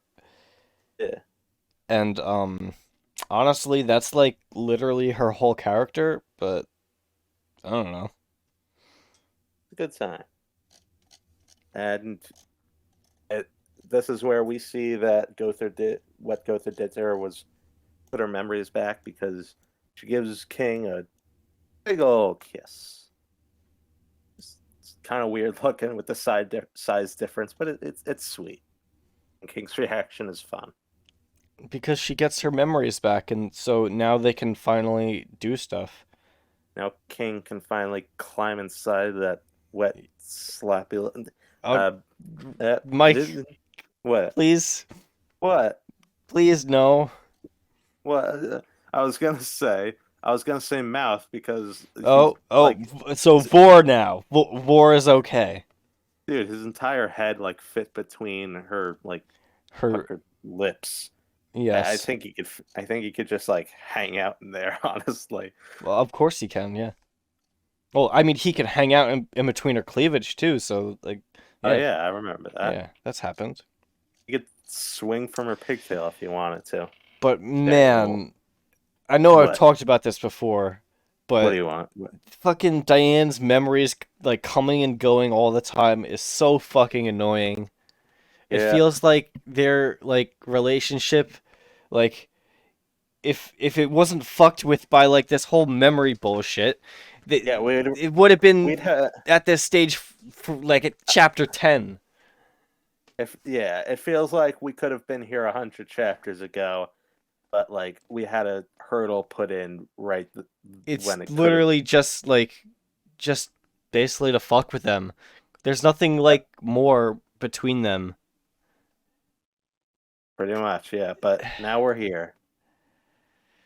Like Now we're they've here. already like it's basically they've already went through all the like the They've stuff. went. They've gone through all the actual It all development, happened all before the the other. series even started, and to make up for that, they just like add all this fuckery.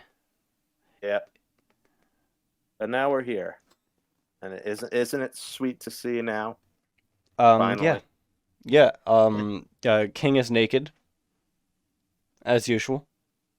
Oh yeah, as usual, We love this. as he often We is. love these Oh things. yeah, and he's got his wings sprouted. That's nice. Yeah, it's I like that they're baby dinky and wings. small. See, It's fun. we got baby Gother and we got baby King. Yes, yes. Yeah, there we go. Yeah. Two in They one. they they're back in the Fairy King forest. That's nice. Uh, oh yeah, we also Foxenia is reunited with Gerard. It's very sweet. Oslo Very shows nice. up. Oslo shows up and is all angry at Gloxinia, but like we get a little reveal that Lo reincarnated into Oslo because of his dying promise to like in my next life I'll actually fulfill my promise and protect you, Gerard, and like do what you want to do in your stead if you need me help. That's nice. It's pretty cool. It's pretty cool. It's nice to get a little backstory on our favorite little puppy. Oh yeah. Also, this thing with Gerard when Lo like basically almost killed her.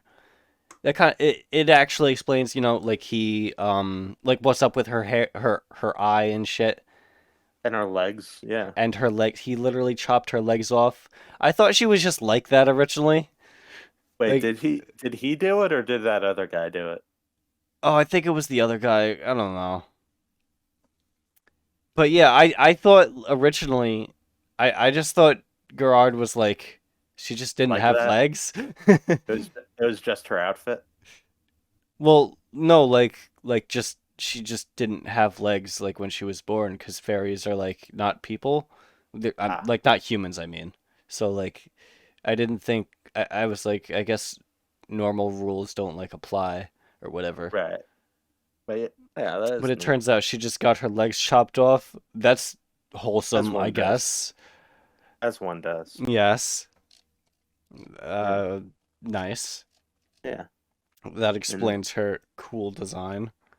yeah. And now they're Hmm. ready to they're planning on heading out. Gloxinia says he'll take care of the fairy forest while King is gone. Yay. And King and Deanne head out. I forget, what does Droll do during this time? Is he there? I don't even remember. I don't think he's there. I think he's just back him in Glucksini's hideout, like chilling. Yeah, I guess it'll be interesting to see what's going on with him later. Yeah, I'll be interested to see what happens with these characters because like it seemed like they were being set up as end game opponents for King and Deanne, but that's not like the case anymore. It seems Yeah, it would have been cool. would have been cool, but like this is also kind of neat. Hmm. Yeah, so we're catching back up with the rest of the sins. They're hanging out, and then King and Deanne fall through. They're on top of the castle that they originally were framed inside of. And that's kind of neat because now all the sins come back together. Yeah, It's better. Diane literally lands on top of Meliodas, Yeah. and King and Diane, they still don't know that Meliodas is like alive, so they're like, "Oh, it's so sad that Meliodas is dead." I'm And then under your ass cheek. he's like, "Get off of me!" Get off me, you lummox. Yeah. This is a sweet reading. It's been a while since the sins were together, and even longer since they were, really Yeah, together. it's yeah, essentially because like the whole series, like up until halfway through season 2, the whole thing was about you know gathering all the sins and bringing them all back together again. And like, They were they were technically all around for like the Great Fight Festival, but but they didn't like like really get to do their team shit or like come together as a team at all. yeah, Or nothing like, was made out of the fact that yeah. all of the sins were in one place together. But like at the start of season 2, they started to split up and go all their separate ways. Even like after they found Escanor, the last sin, they still all weren't together like they Yeah, should have been.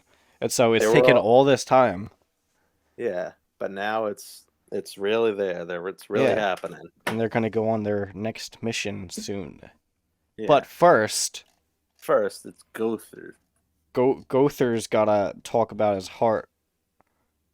It's really sweet that Bartra's the one returning Gother's heart, considering the flashback.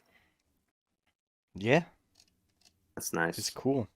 He's Gother like, has a little Gother has a little freak out and he tries to run, but everybody goes after them. I Can't like believe I like the little what's the fucking what is it called? I what forget words. what.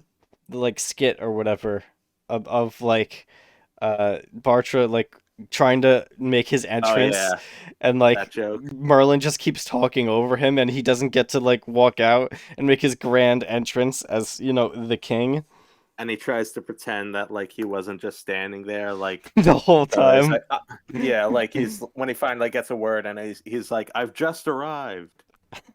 I've definitely just got here. I wasn't standing here awkwardly the whole time. Totally Not not. old. I'm still relevant. I'm cooler than my younger brother. Yeah. I He's not cooler than his younger brother, but yeah, my do you want me to read my next note verbatim? Can't please. believe there's a canon reasoning for making Gother a femboy. It's good. Yeah. Gother is good. Yeah. Apparently Roly Poly Gother designed him after his lover, but he didn't want to be attracted to Gother, so he made him a boy. Yes. Yeah, Didn't so like what? uh didn't like real Gother like he have like some sort of curse placed on him like about having to do with like Yeah. his lover or something? It was like you lose your emotions or memories or something if you have desire in your heart. Mm-hmm. I feel like that Like kind of plays off pretty well against that's true, yeah. Doll Gother, being the sin of lust. Yeah, that's true. It's pretty cool. Got Yeah. a cool dynamic there. Yeah.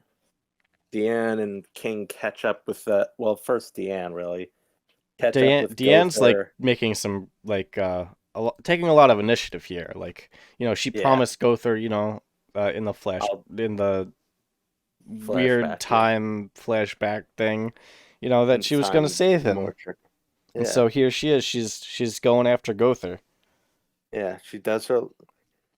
And what I think I'm pretty like 99% sure is a callback to their fight in the Albion arc. He Mm-hmm. tries to like shoot her, and she like dances around all of the bullets. She learned her lesson. Yeah. And Goth is able to tell Diane's power level rose as she danced to 15,000. And she does say, like, it can go up more, but, like, this would be cooler if Meliodas didn't completely fuck the power scaling in the last few arcs to the point where this 15,000 feels like a drop in the bucket. Yeah, that's the thing. It's just King's a bit better, but he's still only, like, two-thirds of what Meliodas currently is. mm-hmm. I mean, like King's definitely gonna get stronger. He still hasn't fully evolved spirit the spirit spear thing, and he He's also still got his hasn't got wings his to wings. grow. Yeah. But like Diane, she learned Droll's dance. What else is there? There's like nothing that Sacred we know. treasure There's release. nothing we know about that There's can elevate there's her. sac- there's sacred treasure release, but like, how much is that really gonna do? Oh, is there a sacred treasure release? I thought Isn't there isn't there a release for all of them? We've seen King do it. We've seen Escanor do it. I thought I Um, thought King was the only one that had it, and that was just because that's how the I know spirit spear works. Like I that's know just like Escanor the fairy king thing. Escanor Escanor has it. Did he really? Yeah, I don't yeah. remember, but I guess He did it. He did it to attack Gloxinia and Droll. perhaps He did. I have to go look at this again. Uh, Anyway, yeah. So Gothar's Gother running. Diane He's finally fighting. talks some sense into Gother. And it turns out the true heart was within him all along. Yeah. How Oh my God. precious. And with his memories, he finally accepts his memories and his emotions and his trauma, as all femboys must in their day. Mm-hmm. His They power they level have to accept it rises into because themselves like a large throbbing. You know. memory Yeah. and his memories and emotions and his heart returns. That's right. It's nice. Mm-hmm. I'm happy for the little boy, little buddy. Mm-hmm. And from now on, Gothar will forever have a throbbing heart. Heart. Heart. Yep. Heart. Yes. But that's not important. What's important is the new poor hat. Oh my God! They got another one.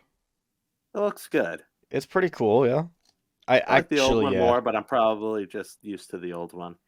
The old one has like a really cool aesthetic to it, The but old one looks like a witch's hat, and I like that. mhm. This one just looks like a big ale mug, which is neat, but like, I don't know. I I'll I probably just think get used to it. the new one's a little bit more It's definitely uh bigger.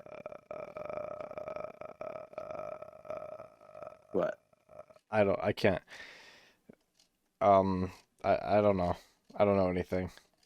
It looks good. Looks nice. It does. So anyways, on to the next little mini arc, which is technically the start of the next arc, but it kind of fits in this section a little bit because it has like a nice cliffhanger and stuff. Yeah. Um, Uh, how does it start off again? It's been a while Elaine's since I here. read this part. Elaine is here. Oh yeah, Elaine. She's After we're like 50 chapters. Yeah. The anime has brought up Elaine being alive before. Like at the end of season 2, Bond says so, Yeah, somehow knowing so. But like this is the in the manga, this is the first time we've seen her since Bond left to kill Molaskya, and I don't think she's been mentioned at all since then. But yeah, we're finally revealed she's kind of hanging in there, kind of, a little bit. sort of. Why is no? What is it with all these side chapters? It's a bunch of them, yeah. But we've talked about them all, yeah. Um, Uh, there's a quick little scene at the bar between King and Gother. King's still not a fan of Gother, but like he's trying to like I don't know, maybe start something new with him. I like that he's still a little wary of Gother, you know. Oh, and Yeah. we find out in the scene that it's finally stated that Eskimo's glasses can keep him in cuck form during the day. Yes. It's similar to Gother's previous armor that helped like contain his magical power so that he didn't do bad things. Mm-hmm. Yeah. Yes. Merlin kind of has this thing going on where she helps out Escanor and Gother from you know, going Into nuts. yeah. Speaking of Merlin, she's searching Camelot through a proxy. Orlandi the vampire is her searcher. Yeah. Still just reduced to just an eye, which she picked up back in Vampires in Edinburgh. It was pretty That's cool. You that got a throwback. yeah, that's a fun callback. Kind of Uh reminds me also, recently she collected Grey Road. Wonder if anything is ever going to happen with that, you know? I Similar doubt. situation. I don't think so. I think it'd be cool. That would be cool. Uh, After Merlin's true powers were shown last arc, and they were really just busted. I'm glad Zeldris really like fucked her up, keeps up the Basically, yeah. tension, reestablishes Zeldris as like the big boss man. Now that two of the commandments are dead, like two are AFK, two are revealed to be good guys. And Esteros and Malaskiel are just kind of down, and Grey Roan's captured. Zeldris is really just our last line of like villainy, so we really needed a reminder of how strong he really is. You know? Yes. Um, all right. So, no, wait. Oh. There I completely forgot about this. There's like this The side chapter. no, not the side chapter. Oh wait, no, this is a different thing. Never mind. I'm sorry. Talking about the side chapter where Elaine and Bond go shopping for panties. Elaine and Bon go shopping for panties? Yeah, Why chapter. does this ring a bell? It's. Did you not read it? No, I didn't read it. I think it's like chapter I like could have sworn 219. I could have sworn this happened like 100 chapters ago though. No, Maybe something similar? I don't remember.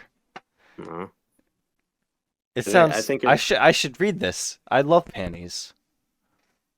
here. Go to the last website that I linked you to. I Yeah, think I'm on it's that website. 219.5. Oh dang. It's short. It's a weird topic, but like Yeah. it's cute. These two are cute. They're a cute couple. I like the little fun little twist joke at the end. I like that there's like a pretty wide variety of like different kinds of side chapters that they have. Like Hmm. they're more like serious ones, like actual side Yeah, stories, like Vampires like of Edinburgh or Bandit Bond and stuff like that. all those guidance. Yeah, And then there's and then just silly little like things, silly little yeah, like comedy scenes and stuff. it's Interesting. nice. Yeah, we could have like There's a variety. important vampire battle stuff or like the backstory of the druid priestesses, or we'll have the sins going on vacation or Bond shopping for underwear. Yeah, it's cool.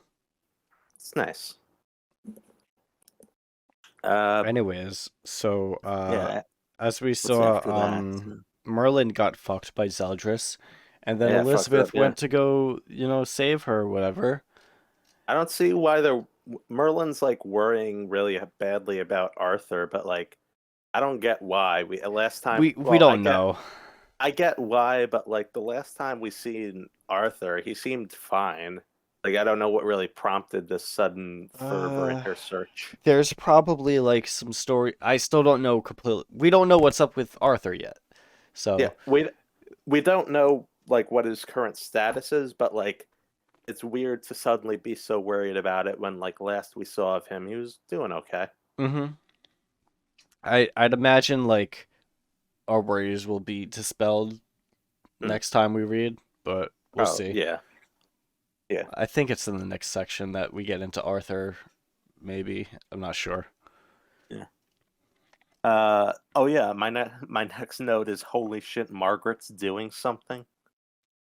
Yeah. What was up with that again? I can't even. I just saw a She's panel of her and I was like, what? no nobody's like they don't have enough hands to spare to like actively search for Gil Thunder, so she's just like, okay, I'll do it myself. And she's just leaving. She's got armor on, she's got a slick cape, and she's just going out on her own to find her man. This won't end good. I mean, this won't end bad at all. Yeah, that's the fact that she's doing something is the biggest surprise yet. But considering Veronica's track record, I'm not getting my hopes up. Yeah, this is If she well, accomplishes anything, I will be both surprised. It would be an enjoyable surprise if she well, actually I'm more accomplishes thinking anything. like she's going out on her own, out into a Yeah, Britannia that is like full of basically conquered demons. by demons at this point. When she's like, Uh, I'm guessing she hasn't left the fucking castle in her life entirely. yeah. Like she's I mean, walking like out like, Elizabeth left the castle, but like that's back when it was fairly peaceful, and now yeah, there's demons everywhere. yeah. There's demons everywhere that aren't gonna care if you're up hmm like a princess or like And plus, doing anything. Margaret's not like, Oh, a goddess.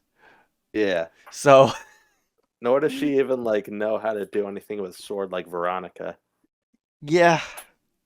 At least she's with I think in the last chapter that we'll be covering, she's with Hendrickson and Dreyfus, but like even that, What are they like gonna do? yeah, like what is she They what's they the can point of take her out being maybe a gray demon, what's the point of her being there now if they're available to go help her out? right? Right, yeah. I don't know what's going on, but okay.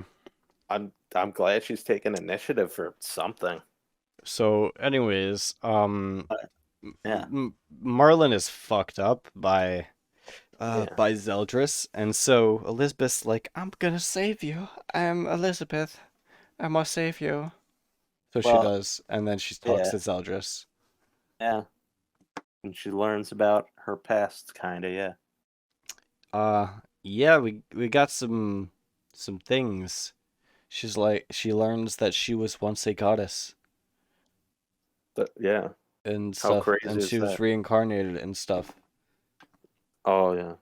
And then she's starting to get her memories back. But that's less important. What's truly important now is that the sins are all in armor. Yes. Uh, It's like and I yeah. uh it's actually really fucking cool to see them like decked out in armor after Uh, they've only worn it in like flashbacks and stuff. I think the armor is really stupid. I love it. I I'm glad. really don't. I'm digging it. Even Gother and King have new armor to fit their new like regular Yeah, forms but they're still like the same like designish. stylization, design. Yeah. Yeah. Diane You isn't may not. wearing armor because she's in human size form. Yeah, but she's got her big armor. Yeah. I I don't don't know. know. I think their armor is just stupid and clunky. I don't care what you say. I love it. I'm digging it. I I'm down to clown with oh this. right. But yeah, so Elizabeth is getting her memories back and stuff. Yeah. And And now, isn't yeah, that great? now, It's wonderful. but it's not though. Oh, Yeah. where turns out Meliodas says whenever if her memories come back completely, the curse will kill her within 3 days. We're on a Oh shit. real we're on a real ticking clock with Elizabeth's fate now. It's a very good way to build up tension. I'm digging it. Yeah, Yeah. it's pretty cool. And then Meliodas finally explains what the deal is with Elizabeth. God. Yeah. Turns out they were both cursed, one by the demon lord and one by the supreme goddess. Yes. This little double page spread of the two of them is It's it's pretty cool. pretty cool, yeah. This is our first time actually seeing them, not as silhouettes. The fact that they're side by side against Meliodas and Elizabeth is a pretty good like visual indicator that this isn't some righteous feud between them, but like something petty enough that they can kind of set it aside when their authority as the two big dogs in charge is challenged by like people like them. Mm-hmm. I It's like enjoy a that. problem that they both share, and they both Yeah, have to they take care of it. yeah, they're not so antagonistic with each other directly that they can't be like these two are affronting on both of us. Let's just deal with it together. And then go back to fighting after. Yeah. It, it reminds me, you're not going to get this reference, but it reminds me of what's going on in One Piece right now between Kaido and Big Mom. Oh yeah, I know exactly what you're talking about. It's totally the exact same thing. I'm glad. I'm glad you understand. Hmm. Hmm. Yeah. And That's oh yeah. uh, So Elizabeth is she's cursed to reincarnate it's very happened often. 107 times. She's the 107th Elizabeth, Dang. and they tend to live short lives. Well, not Always, Meliodas. I mean the Oh, you mean Elizabeths, the. I see what you're saying. Okay. Elizabeth plural. Gotcha. And she always dies right in front of Meliodas's eyes. And Yeah. it's very sad. Wait, I have a joke. What are Elizabeth's pronouns? They, them.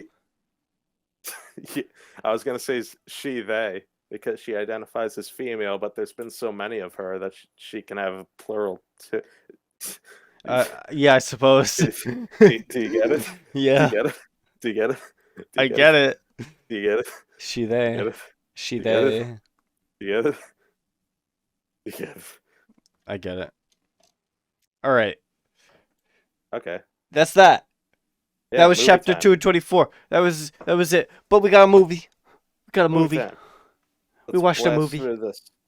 What did you think of the movie overall? I think it was good at the end. Yeah, it was nice. Hold on, let me pull up my notes for the movie because I have a Yeah. couple of those. Yeah, I have a couple notes too. I'll start out by saying that the setup about getting food for Barcher's birthday, that's cute. Cute little thing. Yes. That was actually really cool. At the very start of the movie, before it was like explained that that's what they were doing, I was like, why are they all going on D&D quests? What is this? What is the point of this? Yeah. This pretty much is a D&D quest. Yeah. They're Yeah. all they're all like going on fetch quests to get stuff. Yeah, they're looking for I think Meliodas really wants a skyfish. Is that what it Yeah, he was? wanted a skyfish. That's Yeah. the But we see Meliodas attempt at learning to be a better cook from Bond, but he's really like he's shitty at it, and it's really kind of a funny scene seeing him just blatantly not do what he's told and fail outright. And Gother gets involved too, just kind of egging him on to doing things wrong. It's fun. So is Eskino's reaction to Meliodas's cooking. That's also really fun. Yeah. So the first thing I want to talk about Hmm? is like the timeline placement of this movie because like it just like it can't take place in the timeline. It's like the Yeah, typical like anime movie, like Dragon Ball Z movie where like right. there's so many contradictions in terms of like um where it could take place on the timeline that it just can't. Like for Mhm. example, like uh they have the old boar hat, right? Mhm. But all the sins are Yep. together. Yep. Um, they Meliodas has been revived. Hmm. Um, and like The kingdom's fine. the kingdom's fine. Well, I don't know if it's that the kingdom's fine. I think it's like implied that this is supposed to take place like while they're on their way for their next journey, maybe their next quest or something. Yeah. Like right Yeah. where we left off, basically. But like also Diane kind of has her memories back, but also she still likes Meliodas, Hmm. and like she doesn't have a relationship with King, and It's just putting these what characters at the point in time when they were most marketable. basically, yeah. Yeah. So it's We it's it doesn't like it doesn't fit into the timeline is basically what I'm getting at. Yeah, but who cares? You want this weird kid to be canon? What's this kid's Oh name? my I don't remember. But Elio too. but yeah, literally when I saw him I was like, Pelio is in this movie? What? He does look a lot like Pelio. It's More literally Pelio. more so than he looks like Meliodas, who somehow all of the sins confuse him for Meliodas, even though he's Well, very, the very idea is that Pelio also looks like Meliodas, so like they all look the same. yeah. This whole movie hinges on people just mistaking these two, but they really don't look similar enough for it. Oh my god, dude. Is it not Uh like is it not completely it's like aggravating to see all the sky oh people my like god. calling Meliodas by this kid's name, and he's It's just not like, even like that they're mixing them up. I can like accept that. Like they look kind of similar, but like the idea that Meliodas is like he's just letting this like miscommunication go on. Like he has numerous chances to like explain himself and be like, I'm not this. What is this kid's name? Fuck. I don't know. Look it up. We can't keep calling him this kid. uh, what the fuck is the movie? What's the movie called? I don't even know anything. Prisoners of Atlantis. Prisoner of the Sky, the first movie. Uh, uh, Smarmo. Shkungi. Solad. There we go. Fumbo. Fungasoid. Solad. Okay. Solad.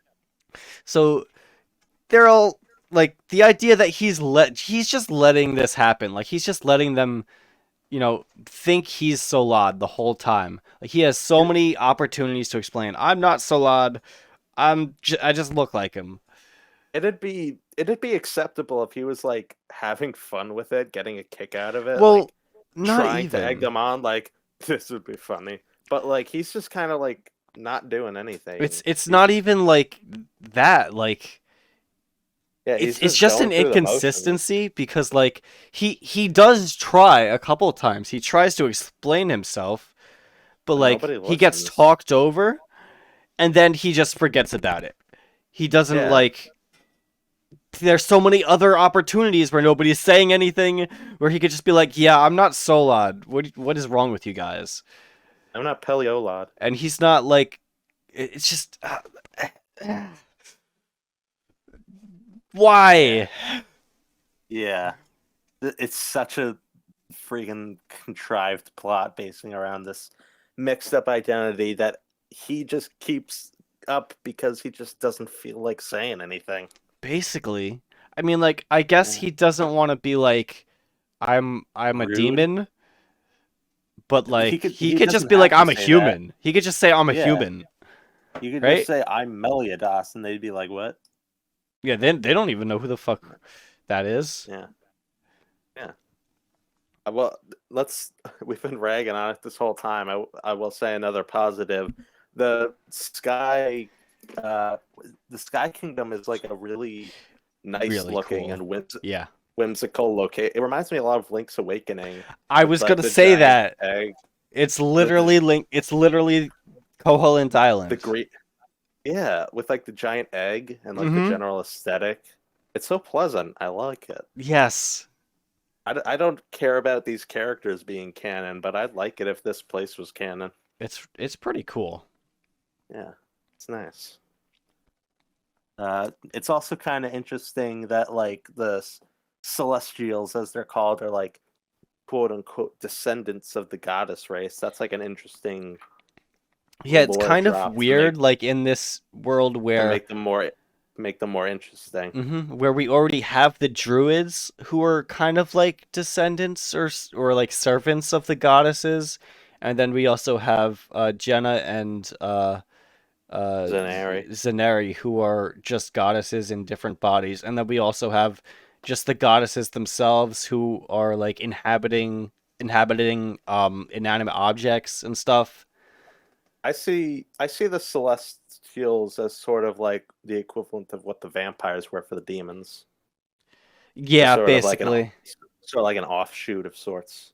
hmm And they're like Mm, super weak in comparison. Like even at the end of the movie when like they do that big massive arc like right. to seal Basquias or not Basquias, what's it called? The Endura Oh, thing. the fucking what the fuck is that called? Bellion. Wait, is that it? No, Bellion's the bad guy. Yeah, The Basquiat was Endura thing. They the big monster, the movie monster. yes. So they do that big arc to like seal it, Yeah. and like that is nothing in comparison to the arcs that we saw in the Memories of Holy War arc.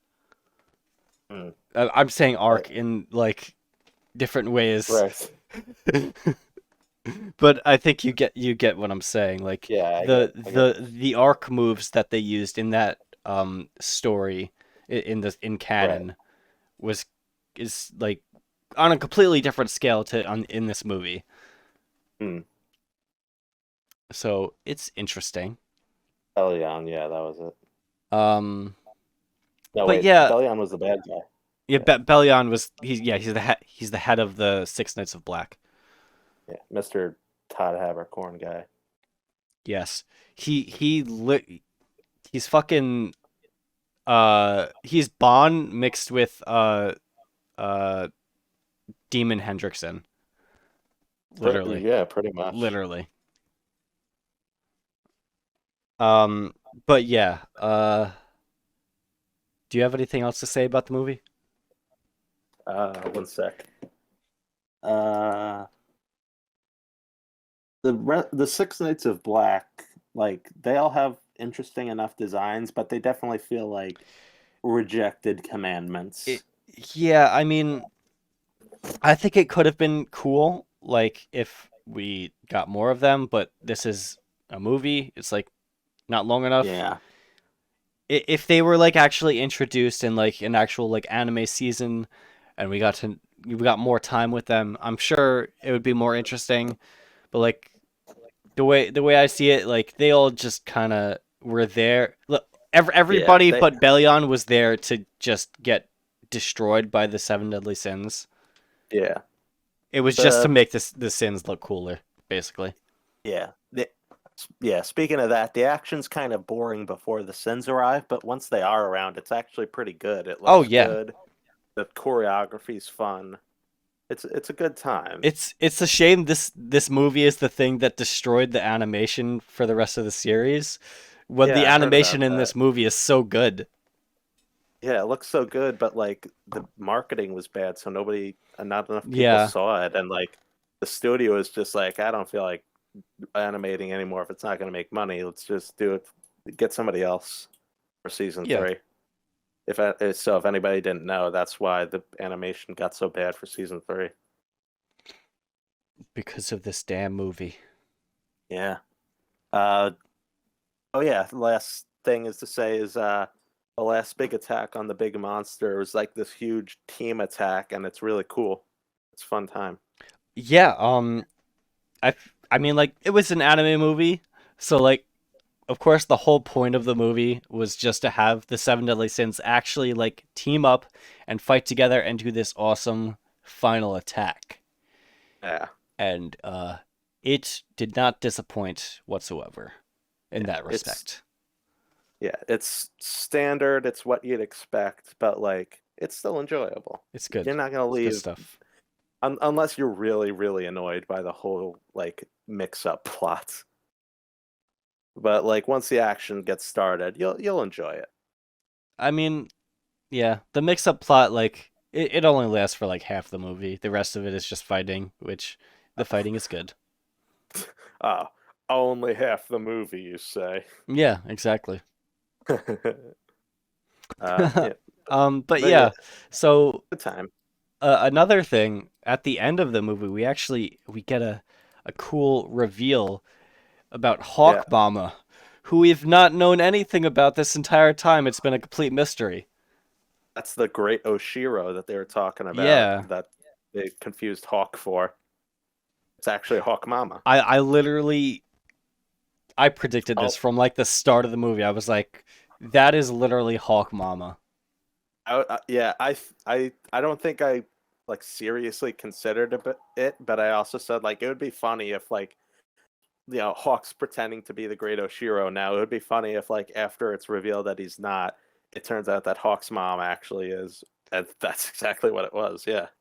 Yeah, because I Also mean, called like the it has to Mother be of like Chaos. yeah, That's pretty neat. it has to be like a giant pig-looking monster Mm. of, and we know about a giant pig-looking monster, right? Yes. And also we know that Hawk Mama is like really mysterious and has mysterious powers that, she's She able to swallow like one of Hellfire bird. Monspeed's Yeah. Hellfire things. So like she's not nothing to slouch at, right? So Yeah. uh It was. it's cool. Yeah. So yeah, that was the movie. And yeah, as I mentioned beforehand, we're gonna take a quick little break from Seven Deadly Sins. Don't want to stay on one thing for too long, but we'll be back for it soon after we do a little quick series going back to something y'all might remember. We're gonna be hitting up JoJo's again, starting up JoJo's Bizarre Adventure Part 3, Stardust Crusaders. Yeah. It's been We'll a be while. having Yeah, and we'll be having a little guest for the duration We of will Stardust actually. Crusaders. Our first guest, a friend of mine. Yeah, it's gonna be pretty cool to get a third perspective on this. Join us next time for that. We'll be reading. I divided up Stardust Crusaders into three little chunks. We'll be starting with chapter 1 through chapter 46, which corresponds to anime episodes 1 through 15. And if you're somebody who goes by the arcs like me, that is the beginning through Justice. What he said. I don't know So anything about JoJo. you'll see. You'll see. Oh, you'll see. Oh, I will see. I'm gonna get up to date on all the memes. I'm gonna be hip with the kids. You'll I see a can't lot of wait. memes, yes. I can't wait And to be the meme man. yes. And we will see y'all then. And when you're like, "Hey, it's a JoJo meme," I'll be like, "Yeah, it's a JoJo meme." I understand. I am a part of the culture of JoJo memes. I understand now. JoJo memes. See, Oh fuck. Why did I do that? Oh fuck. Oh fuck.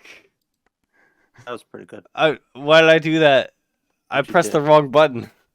I You little pressed the dumb. disconnect button for Discord instead of the stop recording button, and I'm still recording.